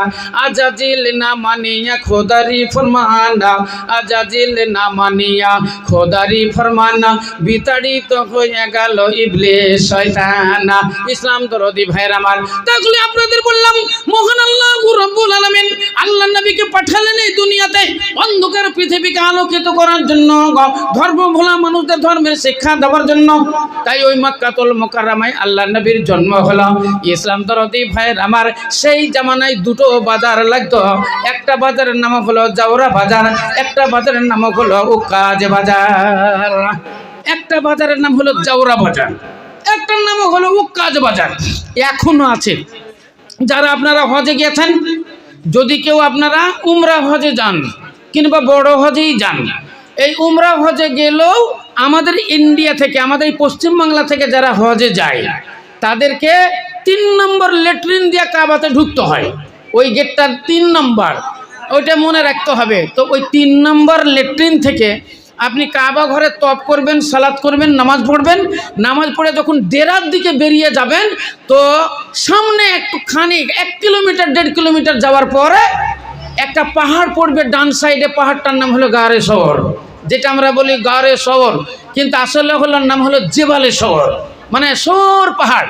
আর ওই পাহাড়ের উপরে এক গর্ত আছে, ওই গর্ততে আল্লাহ নবী আশ্রয় নিয়েছিলেন, সেই জন্য ওকে বলা হয় গারে সওর।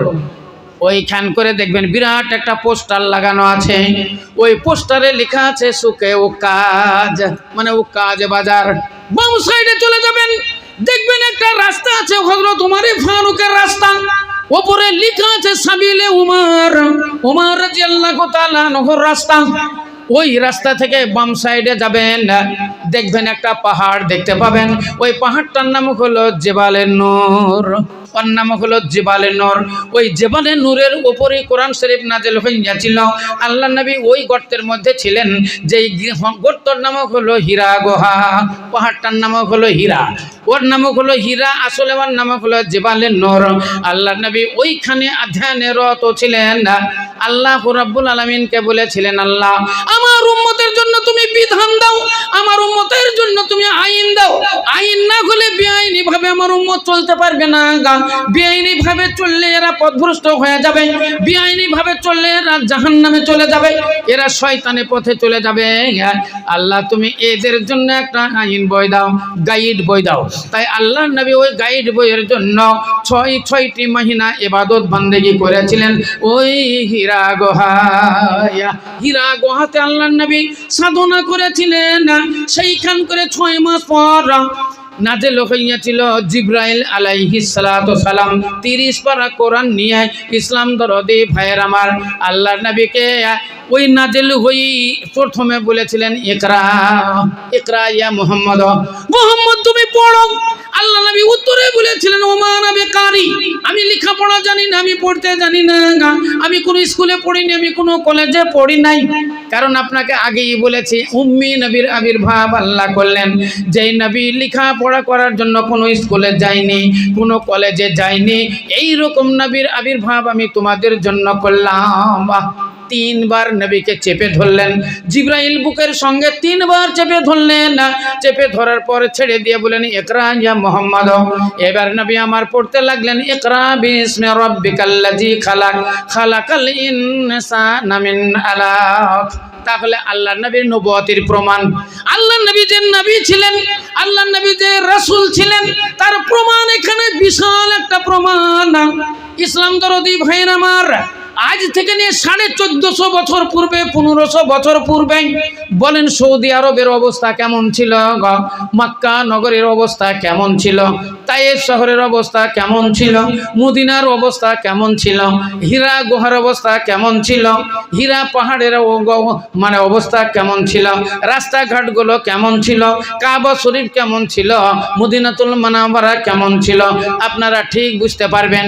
আবু হুরায়রা রাদিয়াল্লাহু তাআলা আনহু বর্ণনা দেন, যখন আল্লাহ নবী মক্কা ছেড়ে মদিনা হিজরত করে চলে গেলেন, সর্বপ্রথম যে মসজিদ নির্মাণ হলো, এই মসজিদটার নাম হলো মসজিদে নববী। ইসলাম দরদি ভাইয়ের আমার, আবু হুরায়রা রাদিয়াল্লাহু তাআলা আনহু বলেন প্রথমত ছিল সেটা ছিল খাজুরের পাতার ছাউনি, খাজুরের পাতার ফাংড়ি দিয়ে একটা ছাউনি করা হয়েছিল, তাও খুব চাপাল ছিল না।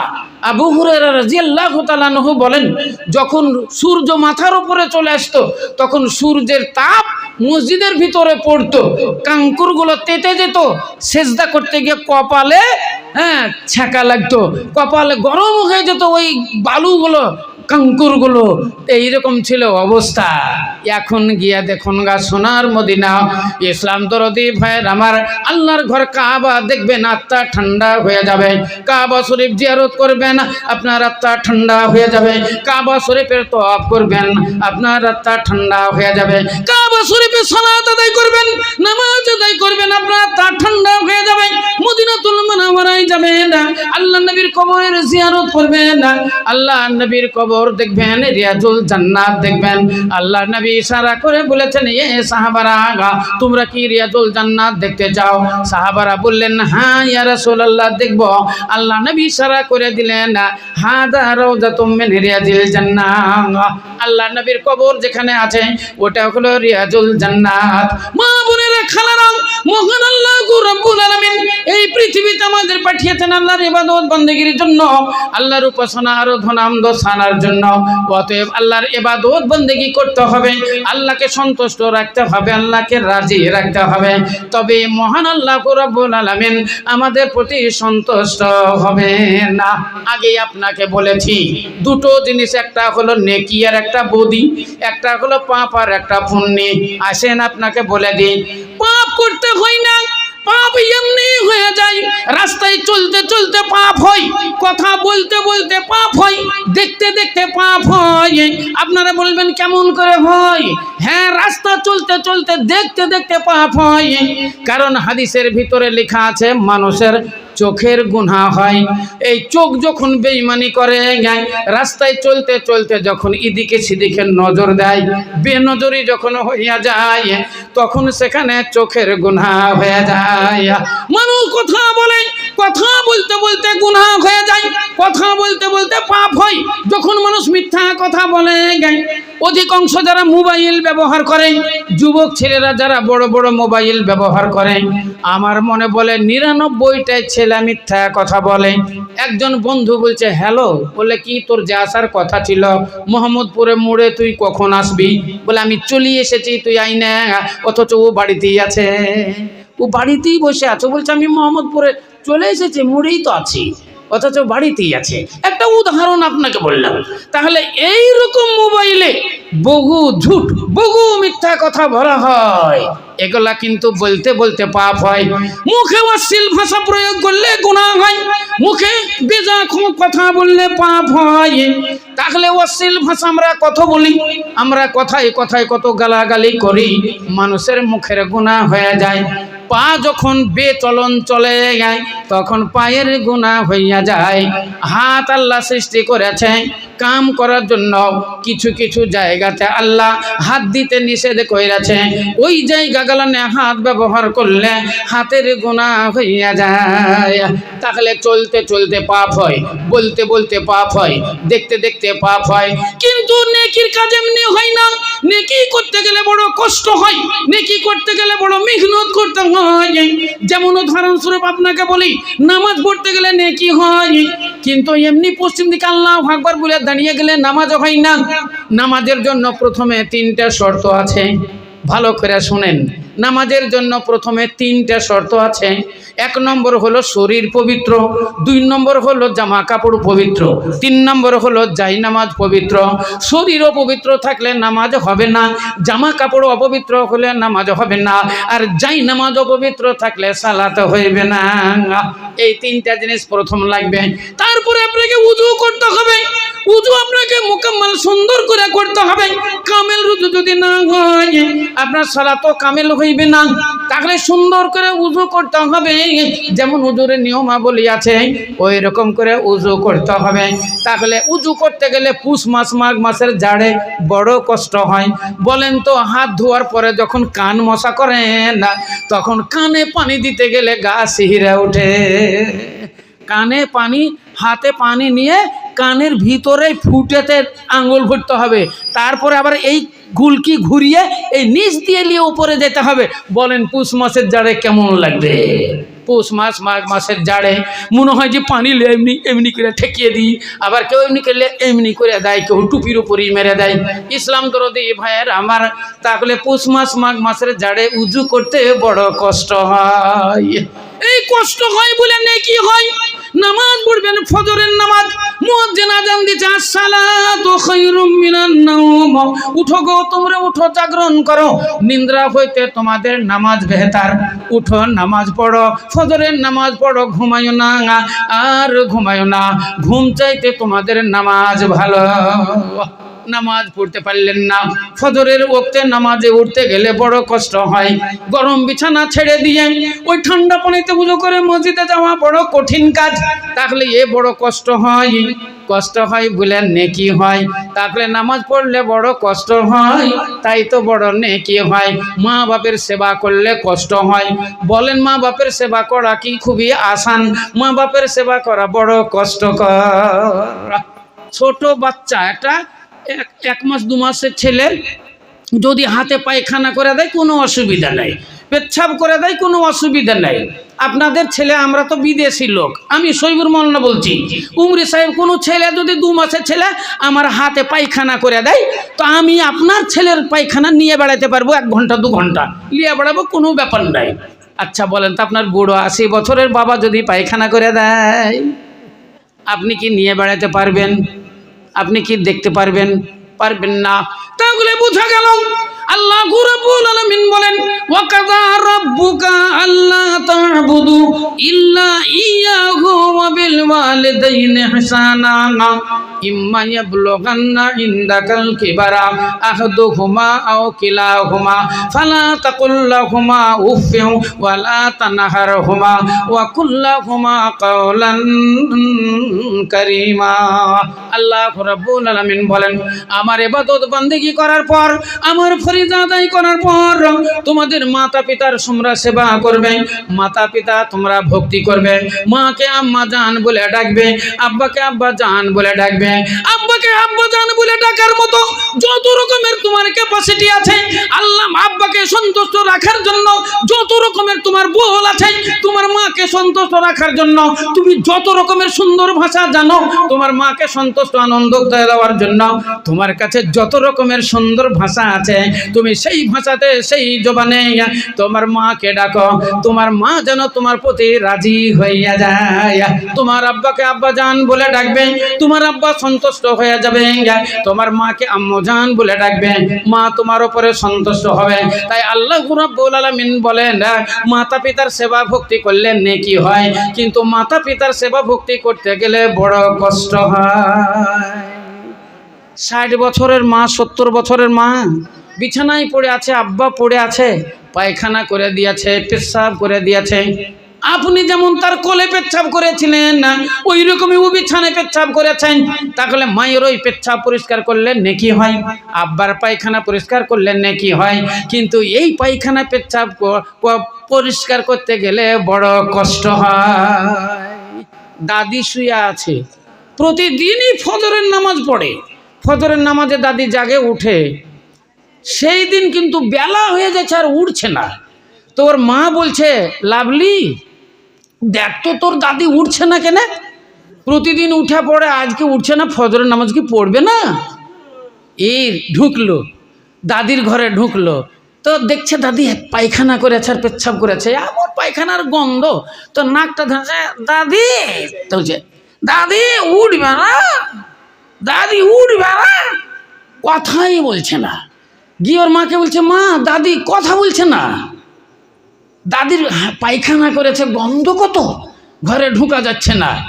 তখন ওর মা আসলো, এসে দেখছে সত্যি তো শাশুড়ি উঠেনি, পায়খানার দুর্গন্ধ, নাকটাকে ধরলো কাপড় দিয়ে, ঢুকলো, ঢুকে গায়ে হাত দিয়ে ঠেলা মারছে, উঠবেন না, ফজরের নামাজ পড়বেন না, উঠবেন না, ধাক্কা দিছে, তো ওই রকমই পড়ে থাকছে, শক্ত হয়ে গেছে, কখন মরে গেছে।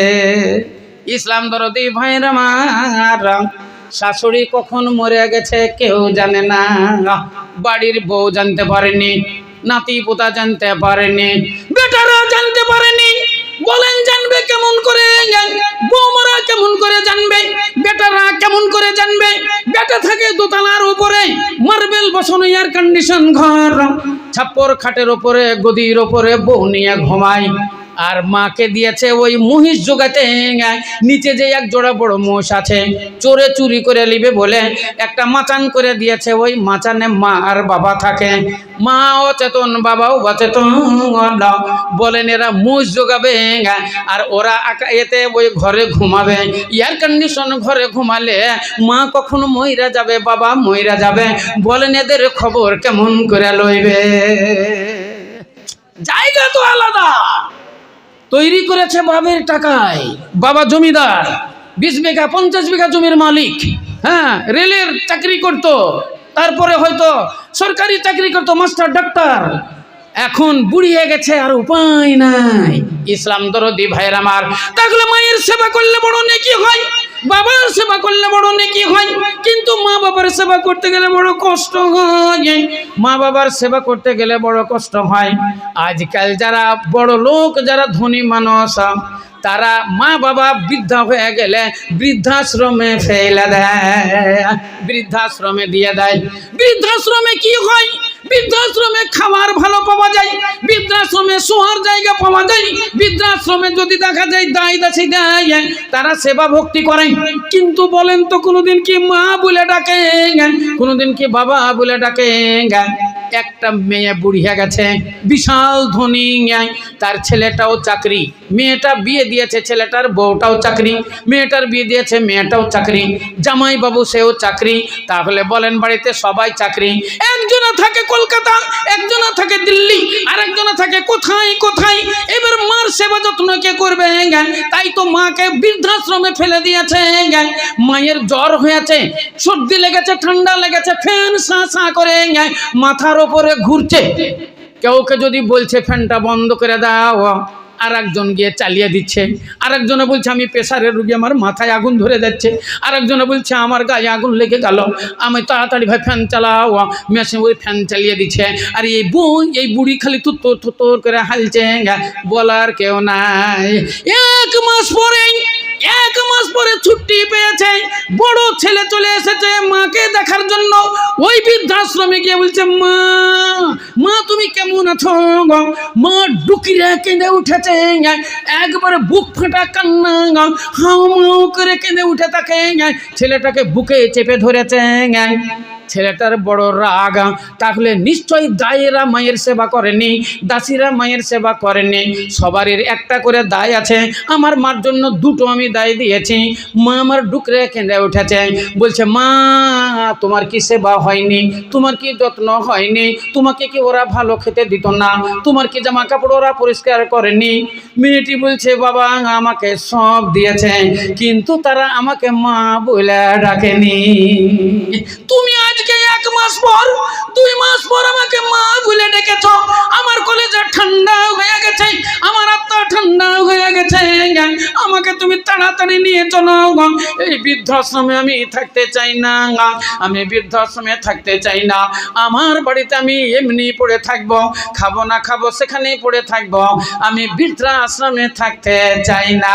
আর তোমার ক্ষমতা থাকলে আমার মাথার উপরে যে ফ্যানটা ঘুরছে ওই ফ্যানটাকে তুমি বাড়িয়ে ভেঙে ফেলে দাও। ইসলাম দরদি ভাইয়ের আমার, তাহলে বৃদ্ধাশ্রমে মায়ের আত্মা বুঝে না, বৃদ্ধাশ্রমে মায়ের শান্তি নাই, বাবার শান্তি নাই। বাবার শান্তি আছে নিজের বাড়িতে, মায়ের শান্তি আছে নিজের ঘরে। মেয়ে আসবে আম্মা জান বলে ডাকবে, ছেলে আসবে আব্বা জান বলে ডাকবে।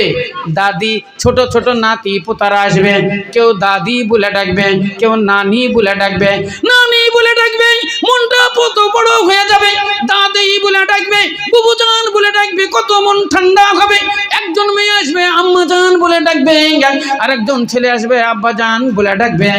ইসলাম দরদি ভাইয়ের আমার, মা বাবা যখন বুড়িয়ে যায় তখন সন্তান সন্ততিকে তারা কাছে চায়, তখন তারা কাছে চায়, কিন্তু আমরা কাছে পাই না।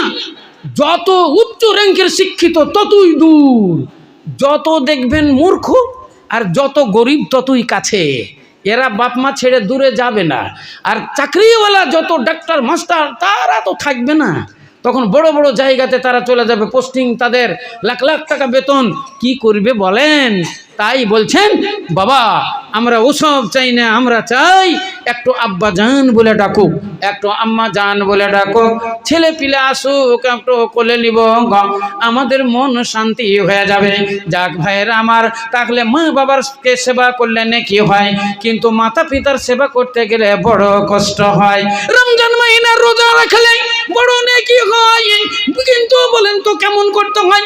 ফজরের নামাজের আগে সেহরি খেতে হয়, সারা দিন না পানা আহারে উপবাসে কাটিয়ে দিতে হয়।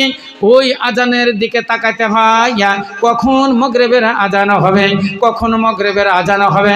তাহলে সারা দিন অনাহারে উপবাসে কাটিয়ে দিলে নেকি হয়, কিন্তু সারা দিন অনাহারে থাকলে বড় কষ্ট হয়। মাদ্রাসায় দান করলে নেকি হয়, দান করতে গেলে কষ্ট হয়। মসজিদে দান করলে বড় নেকি হয়, কষ্ট হয়। আজকের এই মাহফিল বিশাল মাহফিল, এই তাবলিগি জালসা বলেন, যুবক ছেলেরা এই জালসার আয়োজন করেছে। ধন্যবাদ তোমাদের, আল্লাহর কাছে তোমাদের জন্য দোয়া করবে, আল্লাহ তোমাদের জীবনের গুনাহ খাতা যেন আল্লাহ মাফ করে। বলেন এই জালসা করার জন্য যুবক ছেলেরা কত জনের বাড়ি গিয়েছে। কেউ হয়তো বলেছে কিরে ব্যবসা জুড়েছিস নাকি, জালসা করব বলে ব্যবসা জুড়েছিস, টাকা নিতে এসেছিস, টাকা তো মনে হয় মেলায় উঠে পড়েছে, অত টাকা কি করবি? আবার কেউ বলবে জালসা করে কি লাভ, জালসা তো বহুত হচ্ছে, জালসা করে কি পরিবর্তন মানুষের হয়েছে, এটা তোর একটা ব্যবসা।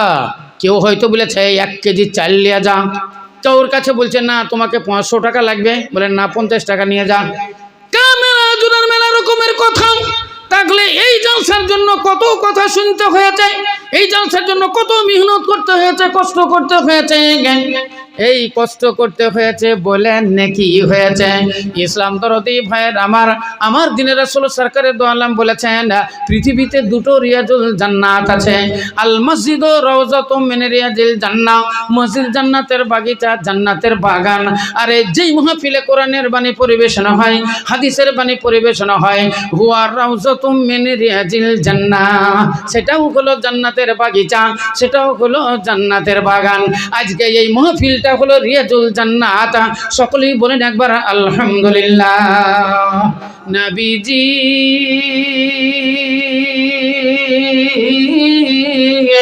আপনি দিনের নবী গো, নবী আমার জীবনের জীবন, নবীজি আপনি আল্লাহর নবী গো, নবী আমার জীবনের জীবন, নবী আমার জীবনের জীবন। দেখিয়া নবীর মজেজা পাগল হলো বিবি খাদিজা, দেখিয়া নবীর মজেজা পাগল হলো বিবি খাদিজা।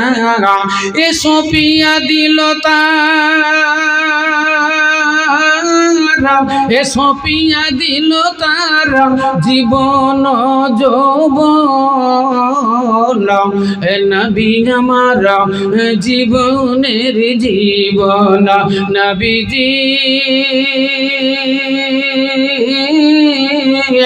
আপনি দিনের নবী গো, নবী আমার জীবনের জীবন, নবী আমার জীবনের জীবন। ওমা আরসালনাকা ইল্লা রাহমাতাল লিল আলামিন। নবী আমার মেরাজে গেলেন, 50 ওয়াক্ত নামাজ ফরজ হয়ে গেল, কমাতে কমাতে 5 ওয়াক্ত রাখা হলো।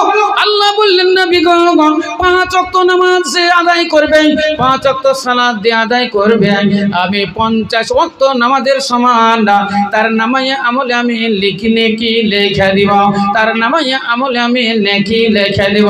ইসলাম দরদি মা বোনেরা খালারা, আল্লাহ নবী যখন মেরাজ থেকে ফিরে এলেন, নবী আমার জান্নাত দেখলেন, নবী আমার জাহান্নাম দেখলেন।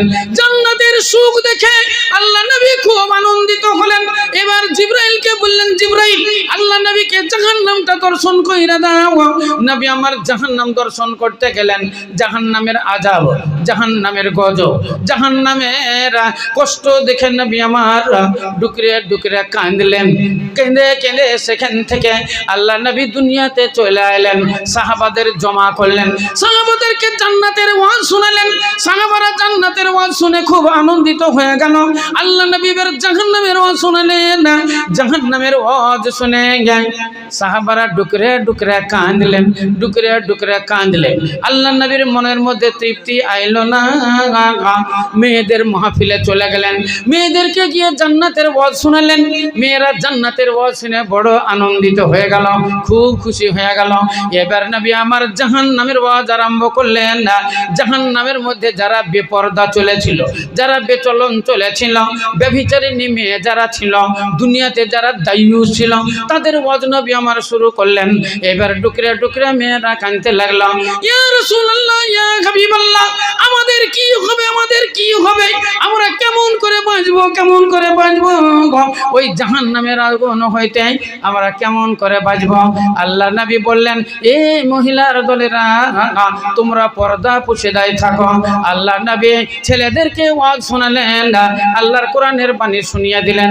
আমরা মনে করি মেয়েরা পর্দা করবে, ছেলেদের জন্য কোনো পর্দা নাই, মেয়েরা এগুলো চলবে, মেয়ে পুরুষদের জন্য কোনো চলন নেই। কিন্তু আপনাকে বলে রাখি, শোনেন, আল্লাহ রাব্বুল আলামিন পর্দার কথা আগে পুরুষদেরকে বললেন, তারপরে নারীদেরকে বললেন।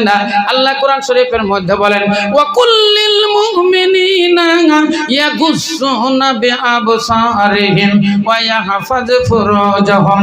আল্লাহ বললেন, নবী গো তুমি পুরুষদেরকে বলে দাও, যুবকদেরকে বলে দাও, এরা রাস্তায় যখন চলবে নিঘা যেন টানা নিচে রাখে, এদিকে সেদিকে যেন নজর না দেয়। সুন্দরী সুন্দরী মহিলারা রাস্তা দিয়ে চলবে, এদের দিকে যেন নজর না দেয়। কত মেয়েরা রাস্তায় চলবে, ডোন্ট কেয়ার ভাবে ওদের দিকে যেন নজর না দেয়। ওয়া কুল্লিল মুমিনাতি ইয়াগজুজনা বিআবসারিহিন্না ওয়া ইয়াহফাজনা ফুরুজাহুন্না। আল্লাহ রাব্বুল আলামিন তারপরে বললেন, মহিলাদেরকে বলে দাও, এরাও রাস্তা দিয়ে যখন চলবে তখন এদিকে সেদিকে যেন নজর না দেয়, রাস্তার দিকে তারা দেখবে আর সোজা পথে চলবে। এদিকে সেদিকে যেন নজর না দেয়, বেপরদা বেহায়ার মতো যেন এরা রাস্তায় না চলে। মহান আল্লাহ রাব্বুল আলামিন তাহলে পর্দা পুশিদার কথা পুরুষদেরকেও বলে দিলেন এবং মহান আল্লাহ রাব্বুল আলামিন নারীদেরকেও পর্দার কথা ঘোষণা কইরা দিলেন। আল্লাহ বললেন, এই মহিলার দলেরা রাস্তায় যখন চলবে তোমরা ডন কেয়ার ভাবে চইল না, তোমরা ডন কেয়ার ভাবে চইল না।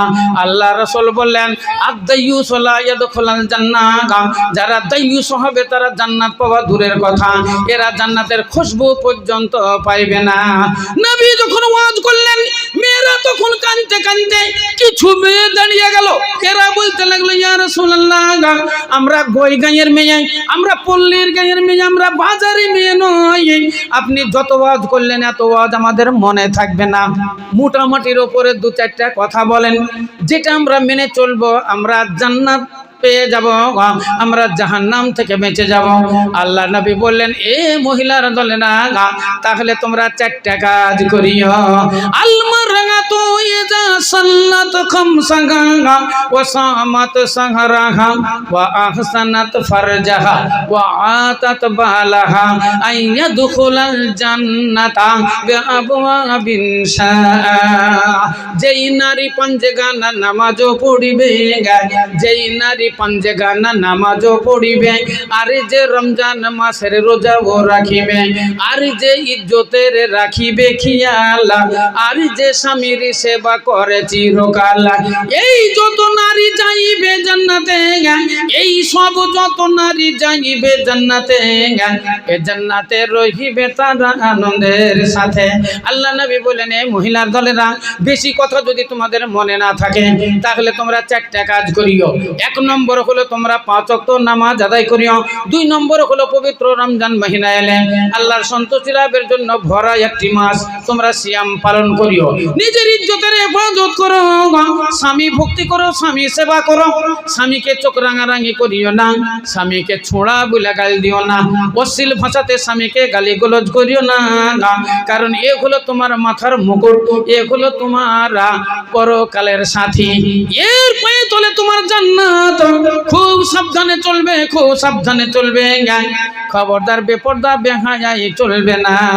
সাবধানে সাবধানে থাকিও নারী পর্দার আড়ালে, সাবধানে থাকিও নারী পর্দার আড়ালে, হাদিসেতে হারাম লেখে অন্য দেখিলে, হাদিসেতে হারাম লেখে অন্য দেখিলে, সাবধানে থাকিও নারী পর্দার আড়ালে, সাবধানে থাকিও নারী পর্দার আড়ালে।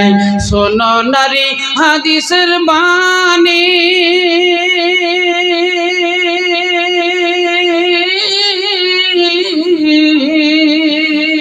যেও না গো পর্দা ছাড়ি, সুপারিশ করবেন না নবী, সুপারিশ করবেন না নবী দায়ুস হইলে, সাবধানে থাকিও নারী পর্দার আড়ালে, সাবধানে থাকিও নারী পর্দার আড়ালে, হাদিসেতে হারাম লেখে অন্য দেখিলে, হাদিসেতে হারাম লেখে অন্য দেখিলে, সাবধানে থাকিও নারী পর্দার আড়ালে, সাবধানে থাকিও নারী পর্দার আড়ালে। বর্তমানের নারী গণে স্বামীকে ঘরে রেখে ভালো লাগে না তাদের, ভালো লাগে না তাদের মার্কেট না গেলে, সাবধানে থাকিও নারী পর্দার আড়ালে, সাবধানে থাকিও নারী পর্দার আড়ালে। বর্তমানের নারী গণে সিনেমাতে যাই দলে দলে, সিনেমাতে যাই দলে দলে শয়তানের ভেসে। সাবধানে থাকিও নারী পর্দার আড়ালে, সাবধানে থাকিও নারী পর্দার আড়ালে। হাদিসেতে হারাম লেখে অন্য দেখিলে, হাদিসেতে হারাম লেখে অন্য দেখিলে। সাবধানে থাকিও নারী পর্দার আড়ালে, সাবধানে থাকিও নারী পর্দার আড়ালে। কলিযুগের নারীগণে ঠোঁটে লিপস্টিক দিয়ে রূপের চর্চা করে তারা, রূপের চর্চা করে তারা শহরে চলে। সাবধানে থাকিও নারী পর্দার আড়ালে, সাবধানে থাকিও নারী পর্দার আড়ালে। কি জবাব দিবে তুমি, কি জবাব দিবে তুমি রোজ হাসরে। সাবধানে থাকিও নারী পর্দার আড়ালে, সাবধানে থাকিও নারী পর্দার আড়ালে। পর্দা করে চললে পারে মা ফাতেমার সঙ্গী হবে। এই পর্দা করে চললে পারে মা ফাতেমার সঙ্গী হবে। ফাতেমার সঙ্গেতে তোমরা জান্নাতে যাইবে। সাবধানে থাকিও নারী পর্দার আড়ালে, সাবধানে থাকিও নারী পর্দার আড়ালে। হাদিসেতে হারাম লেখে অন্য দেখিলে, হাদিসেতে হারাম লেখে অন্য দেখিলে। সাবধানে থাকিও নারী পর্দার আড়ালে। এই হাদিসেতে হারাম লেখে অন্য দেখিলে। সুপারিশ করবেন না নবী দায়ুস হইলে। সাবধানে থাকিও নারী পর্দার আড়ালে। আল্লাহ নবী বললেন লা, আল্লাহ বললেন লা তাবাররুজনা তাবাররুজাল জাহিলিয়াতিল উলা। যেমন এই জাহিলিয়াতে যেই রকম মেয়েরা ডন কেয়ার ভাবে চলতো, ওই রকম ডন কেয়ার ভাবে তোমরা রাস্তায় চললো না। রাস্তায় চলবে পর্দা পুশিদায় চলবে, ডাক্তারখানা যাবে পর্দা পুশিদায় যাবে, গাড়িতে চলবে, এখানে চলবে, ট্রেনে চলবে, বাসে চলবে। তোমাদের ট্রেনে চলা নিষেধ নাই, বাসেও চলা তোমাদের নিষেধ নাই, ডাক্তারখানা যাওয়া নিষেধ নাই। কিন্তু তোমরা আবরণের সঙ্গে যাবে, অন্তত গায়ে একটা তোমাদের চাদর থাকবে, না হয় একটা ওড়না দিয়ে তোমরা আবরণের সঙ্গে তোমরা রাস্তায় চলবে। রাস্তায় তোমরা ডনকে আর ভাবে চইল না। ইসলাম দরদি ভাইয়ের আমার মা বোনের একটা হাদিস বলবো, বলে আপনাদের কাছ থেকে বিদায় নিব। টাইম কিন্তু ওভার হয়ে গেছে। আসুন মেরাজের ঘটনা। নবী আমার যখন মেরাজে যান, আল্লাহ বললেন ও জিবরাইল, আল্লাহ নবীকে তুমি জান্নাতটা দেখিয়ে দাও। আল্লাহ নবী জান্নাতটা দেখলেন, খুব খুশি হয়ে গেলেন, খুব খুশি হলেন। আল্লাহ নবীকে বললেন এবার জাহান্নামটা দেখিয়ে দাও। কারণ আল্লাহ নবী জান্নাতের ওয়াজ শোনাবে, আল্লাহ নবী জাহান্নামের ওয়াজ শোনাবে। কানে শোনা কথা বলতে বলতে গেলে বাধো বাধো লাগবে, আর চোখে যদি দেখে বলতে গেলে বাধো বাধো লাগে না। যে জিনিস কানে শোনা যায় ওই জিনিসটা বলতে গেলে বাধো বাধো লাগে, আর যেটা চোখে দেখা যায় ওটা বলতে গেলে বাধো বাধো লাগে না। আমি নিজেই দেখেছি। আপনি রাস্তাতে গেলেন, হঠাৎ করে শুনলেন লালগোলাতে একটা বাস পাল্টি খেয়েছে, বাস পাল্টি খেয়ে 10 জন মারা গেছে আর 15 জন আহত। গাড়ি পাল্টি খেয়ে চাক্কা মাক্কা কোন দিকে উড়ে চলে গেছে। বাড়িতে এসে যদি বলতে যান তাহলে আপনার মন বলবে তাই তো 10টা লোক মরি গেল, গাড়ি কোন দিকে চলে গেল। তো আসলে বলছে না, ঠিক বলছে না, ঠিক বলছে। মনে মনে আপনার বলবে, বলতে গেলে মন বাধো বাধো বলবে। যদি কেউ বলে যে তুই কি ছিলি, তাহলে আমি কি বলবো? সেই জন্য মনটা বাধো বাধো বলে। আর আমি পরে যদি আপনি থাকেন যে হ্যাঁ দেখা গেল 10টা মানুষ একবারে মারা গেল, হ্যাঁ যেমন ওই বালুর ঘাটে গিয়ে 46টা মানুষ মারা গেছিল, সবাই দেখেছে। এতে কোনো ব্যাপার নাই। তো আল্লাহ নবীকে ওই রকমই দেখানোর জন্য আল্লাহ নবীর বলতে গেলে যেন মনে বাধো বাধো না লাগে, সেই জন্য আল্লাহ নবীকে জান্নাত দর্শন করানো হলো। এবার জাহান্নামের দিকে নিয়ে যাওয়া হলো। আল্লাহ নবীকে জাহান্নামের একটা ওয়াদিতে নিয়ে গিয়ে বলা হলো, ইয়া রাসূলুল্লাহ, এটাই হলো জাহান্নাম, এটাই হলো জাহান্নাম। প্রথম ওয়াদিতে নবী আমার ঢুকলেন, দেখলেন একবারে হাজার হাজার মানুষ, সমস্ত মানুষগুলোকে গরু পোড়া করে পেড়ে দেওয়া হয়েছে। আর জাহান্নামের তীক্ষ্ণ তলোয়ার, জাল্লাদের মতো তলোয়ার, বড় তলোয়ার দিয়ে এদেরকে জবাই করা হচ্ছে। আর ডুকরে এরা তখন গুমড়াচ্ছে, রক্তের ফোয়ারা ছুটছে, রক্তের ধারা বইছে, লটপট লটপট লটপট করছে, আবার নিস্তব্ধ হয়ে যাচ্ছে, আবার সুন্দর হয়ে যাচ্ছে, আবার এদেরকে জবাই করা হচ্ছে, আবার এরা গরুর মতো গুমড়াচ্ছে, আবার লটপট লটপট করছে, আস্তে আস্তে নিস্তব্ধ হয়ে যাচ্ছে, রক্তের ফোয়ারা ছুটছে, আর এরা চিৎকার করে করে কাঁদছে। নবী আমার বললেন, এ জিবরাইল, এই লোকগুলো কি অপরাধ করেছে, কি ভুল করেছে? জাহান দুনিয়াতে এরা কি অন্যায় করেছে, যার দরুনে এদেরকে জাহান্নামে ছুরি দিয়ে জবাই করা হচ্ছে, গরুর মতো গোমড়াচ্ছে? আল্লাহ নবীকে বলেন, ইয়া রাসূলুল্লাহ, এই লোকগুলো হলো খুনি, এরা মানুষ খুন করেছে, এরা মানুষকে হত্যা করেছে, নিরীহ মানুষকে, নিষ্পাপ মানুষদের গুলি করে করে এরা মেরেছে, চুরি ডাকাতি করতে গিয়ে এরা জবাই করে দিয়েছে, মেয়েদেরকে পেট চিরে ফেলে দিয়েছে। সেই জন্য আজকে জাহান্নামের ভিতরে এদেরকে জবাই করা হচ্ছে এবং কিয়ামত পর্যন্ত এদেরকে জবাই করে যাওয়া হবে। ইয়া রাসূলুল্লাহ, এরাই হলো খুনি, এরা মানুষ খুন করত, আলেম ওলামাদের উপরে অত্যাচার জুলুম করে এদেরকে জবাই করত, এদেরকে গুলি করে করে মারতো, নামাজিদেরকে গুলি করে মারতো, রোজাদারদেরকে মারতো, দাড়িওয়ালা পুটুপি পাঞ্জাবি দেখলে এদেরকে হত্যা করতো, খুন করতো। সেই জন্য জাহান্নামের ভিতরে আজকে এদের জবাই করা হচ্ছে। নবী আমার ডুকরে ডুকরে কাঁদলেন। জিবরাইল বলছেন, ইয়া রাসূলুল্লাহ, শুধু যদি এই দেখবেন, আরো সামনে কি দেখবেন? চলেন, সামনের দিকে চলেন। নবী চলতে লাগলেন, দেখছেন আর একটা জায়গায় হাজার হাজার মানুষ, ওদের পেটটা গোলার বেড়ের মতো হয়ে গেছে, আর ওই পেটের ভিতরে ভেমুর ভেমরুলে বাসা বেঁধেছে, আর খুরির সাপের মতো বড় বড় বিষাক্ত সাপ পেটের ভিতরে এরা ছাবল মেরে মেরে কামড়াচ্ছে আর বিষাক্ত বিষ ঢেলে দিচ্ছে, আর এরা চিৎকার করে করে কাঁদছে। আল্লাহ নবী বললেন, জিবরাইল, এই লোকগুলো দুনিয়াতে কি অপরাধ করেছে, কি ভুল করেছে, কি পাপ করেছে, যার দরুন এদের জাহান্নামের ভিতরে পেটটা গোলার বেড়ের মতো হয়ে গেছে, ভেমুর ভেমরুলে বাসা বেঁধেছে? জিবরাইল বললেন, ইয়া রাসূলুল্লাহ, ইয়া হাবিবাল্লাহ, এরা হলো সুদখোর আর এরা হলো ঘুষখোর।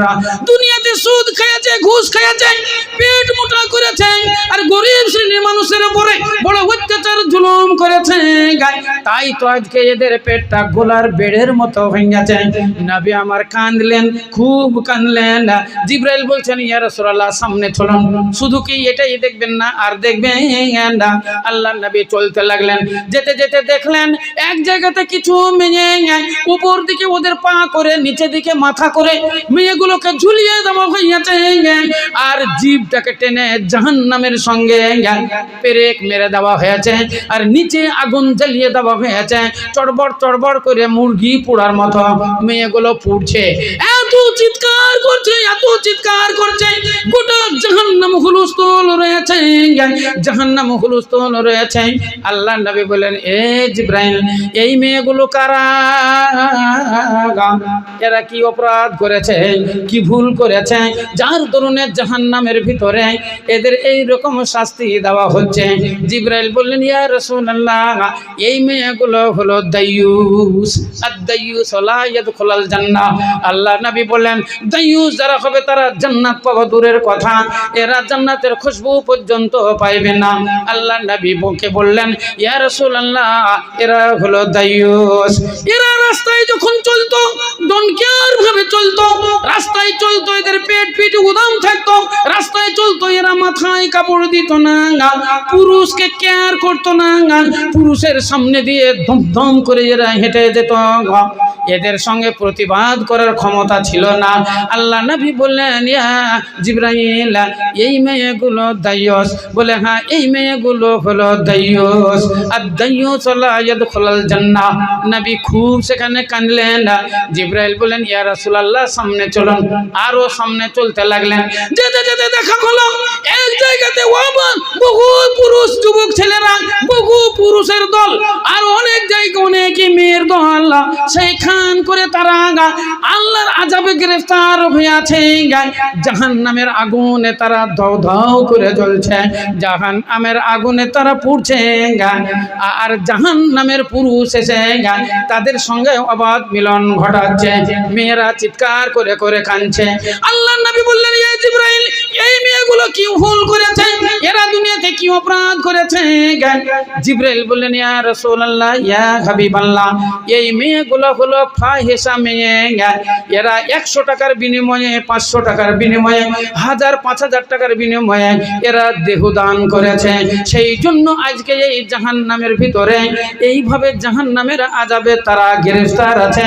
আগুনের জাহান্নামে এরা পুড়ছে, আগুনের জাহান্নামে এরা পুড়ছে। আল্লাহ নবী ডুকরে ডুকরে কাঁদলেন। জাহান্নামের আরো আযাব বহু কিছু দেখলেন, দেখে দুনিয়াতে ফিরে এলেন। এসে মেয়েদের ওয়াজ শুনলেন, ওয়াজ করতে লাগলেন। মেয়েদের যখন নসিহত করতে লাগলেন, মেয়েরা জান্নাতের ওয়াজ শুনে খুব খুশি হয়ে গেল। জাহান্নামের ওয়াজ আরম্ভ হলো। অর্থাৎ এই সমস্ত ঘটনাগুলো যখন নবী আমার বর্ণনা করতে লাগলেন, তখন মেয়েরা ফুপড়ে ফুপড়ে কাঁদতে লাগলো, আর আঁচল দিয়ে তারা চোখের পানি মুছতে লাগলাম। শেষ পর্যন্ত কিছু মেয়ে দাঁড়িয়ে গিয়ে বললেন, ইয়া রাসূলুল্লাহ, আমাদের কোনো উপায় নাই, আমাদের কোনো উপায় নাই। জামানায় জাহিলিয়াতে আমরা বহু অন্যায় করেছি, বহু ভুল করেছি, বহু পাপ করেছি। ইয়া রাসূলুল্লাহ, এসব আমাদের জানা ছিল না, এসব আমরা জানতাম না। আল্লাহর নবী বললেন, আল ইসলাম ইয়াহদিমু মা কানা কাবলাহু। ইসলাম ধর্ম এমনই একটা ধর্ম, যখন তোমরা কবুল করেছো, তোমাদের আগেকার সমস্ত গুনাহ খাতা মাফ হয়ে গেছে, তোমাদের আগেকার সমস্ত গুনাহ খাতা মাফ হয়ে গেছে। জোরে সোরে বলেন একবার আলহামদুলিল্লাহ। আল্লাহ নবী মসজিদে নববীতে বসে আছেন, হঠাৎ করে একটা লোক চলে এলো। আল্লাহ নবীকে বলছেন, ইয়া রাসূলুল্লাহ, ইয়া হাবিবাল্লাহ, জীবনে বহু পাপ করেছি, বহু ভুল করেছি। দুনিয়ার এমন কোনো অন্যায় নাই, এমন কোনো পাপ নাই যেই পাপ আমি করিনি, আমি সব পাপ করেছি, আপনার কাছে এসেছি। ইয়া রাসূলুল্লাহ, আমার জীবনের গুনাহ খাতা কি মাপ হবে? কি কাজ করব বলেন, কি কাজ করব, কি করতে হবে আমাকে, আমার জীবনের গুনাহ খাতা মাফ হয়ে যাবে? আল্লাহ নবী নিচের দিকে মাথা করলেন, উত্তর দিলেন না। নিচের দিকে মাথা করে থেকে গেলেন, উত্তর দিলেন না। লোকটি আবার বলছেন, ইয়া রাসূলুল্লাহ, দুনিয়াতে এমন পাপ নাই যে পাপ আমি করিনি, আমি হাজারো রকমের পাপে গ্রেফতার আছি, আপনার কাছে এসেছি, বলেন আমার জীবনের গুনাহ খাতা মাফ হবে কিনা? নবী আমার মুখ তুলছেন না। হাত্তা নাজালা জিবরাইল, ইতিমধ্যে জিবরাইল আলাইহিস সালাম নাযিল হইলেন কোরআন শরীফের একটা আয়াত নিয়ে। নবী গো, তুমি নিচের দিকে মাথা করে কেমনে থাকো? লোকটিকে বলে দাও, ইন্নাল হাসানাতা ইউযহিবনাস সাইয়্যাত। নবী তুমি বলো, জীবনে যত পাপ করেছে, জীবনে যত অন্যায় করেছে, এখন ওর চাইতে বেশি নেকি করতে বলেন, নেকি করতে বলেন।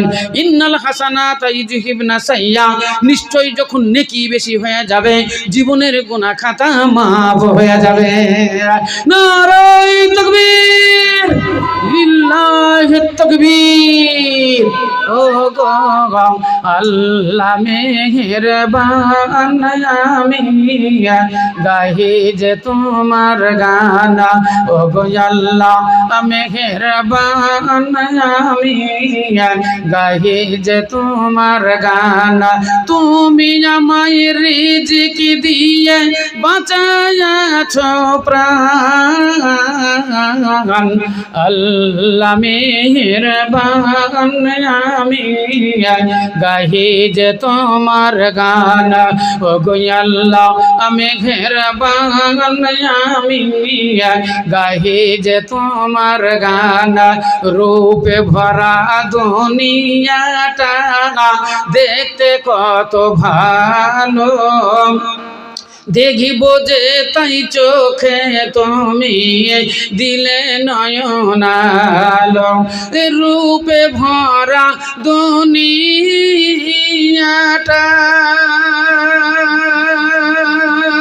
দেখতে কত ভালো দেখব যে তাই চোখে তুমি দিলে নয়নালো কত দেখি আলো বিহীন একই তোমার শান আল্লাহ মেহেরবান আমি গাহি যে তোমার গান ও গো আল্লাহ মেহেরবান আমি গাহি যে তোমার গান কার আদেশে ছুটে বায়ু কেন বা বৃষ্টি ঝরে কার আদেশে মাঠের গাছে ফুল ঝরে ফল ধরে যেদিকে তাকাই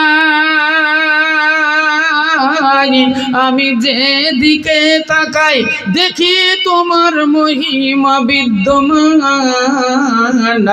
আল্লাহ মেহেরবান আমি গাহি যে তোমার গান ও গো আল্লাহ মেহেরবান আমি গাহি যে তোমার গান কার আদেশে দিন চলে যায় আধার নামে রাতে কত যে শক্তি লুকায়ে রেখেছ তোমার নিপুণ দুই হাতে এ মহাবিশ্বের চালক তুমি মহাবিশ্বের চালক তুমি উড়ুক তোমার জয়নে শান আল্লাহ মেহেরবান আমি গাহি যে তোমার গান ও গো আল্লাহ মেহেরবান আমি গাহি যে তোমার গান এ পরওয়ারদিগার আলম রব্বুল আলামিন আমরা পাপী তাপী গুনাহগার তোমার দরবারে হাত তুলবো এ আল্লাহ তোমার বান্দা বান্দিরা আজকের এই জলসার জন্য কেউ 10 টাকা কেউ 20 টাকা কেউ 100 টাকা কেউ 500 টাকা কেউ 1000 5000 টাকা যে যা দান করেছে আল্লাহ তুমি কবুল করে নিও আল্লাহ এই সাহেব বাজার আল্লাহ এই গ্রামের যুবক ছেলেরা বড় কষ্ট করে আল্লাহ তোমার দিনের বলবলার জন্য একটা তাবলীগী জলসার আয়োজন করেছে আল্লাহ তাদের জীবনে অনেক ভুল আছে আল্লাহ তাদের জীবনের অনেক ভ্রান্তি রয়েছে আল্লাহ তাদের জীবনের ভুল ভ্রান্তি আল্লাহ কড়া ক্রান্তি ধরে আল্লাহ তুমি ক্ষমা করে দাও আল্লাহ এই সাহেব বাজার এই গ্রামে যারা অসুস্থ আছে আল্লাহ তুমি তাদেরকে সুস্থ করো সবল করো রোগ মুক্ত করো আল্লাহ যারা বিদেশে পড়ে আছে কেউ কলকাতা কেউ দিল্লি কেউ বোম্বে কেউ চেন্নাই কেউ হরিয়ানা কেউ বেঙ্গালুরু কেউ সৌদি আরব কেউ কুয়েত বহু দূর দূরান্তে পড়ে আছে আল্লাহ তুমি হাসি মুখে তাদেরকে গৃহে ফিরিয়ে দিও আল্লাহ যারা মারা পড়ে আছে কবর গৃহে ধরা পড়ে গেছে আর উপায় নাই আল্লাহ একাই সে কবরে পড়ে আছে গ্রেফতার আছে আল্লাহ আহা উহু করনেওয়ালা কেউ না আল্লাহ নবী বলেছেন সবচাইতে বড় অসহায় যারা মারা পড়ে আছে কবরে গিয়ে ধরা পড়ে গেছে এরা সবচাইতে অসহায় এদের জন্য তোমরা দোয়া করো এদের জন্য তোমরা দান করো কারণ তাদের ওই দুঃখ কেউ দেখতে পায় না তাদের ওই কবরের আযাব কেউ দেখতে পায় না তাদের কবরের আযাব কেউ দেখতে পায় না ওই কষ্ট দেখতে পায় না আল্লাহ নবী বলেছেন এই সাহাবারা তোমরা দুনিয়াতে আছো বড় মজায় আছো যারা মইরাছে তারাই জানতে পেরেছে কবরের কি আযাব, কবরের কি জলন, কবরের কি গজব, কবরের কি শাস্তি ওরাই জানতে পেরেছে, তা যারাই মইরাছে। তাই রব্বুল আলামিন যারা কবর গৃহে পড়ে আছে আল্লাহ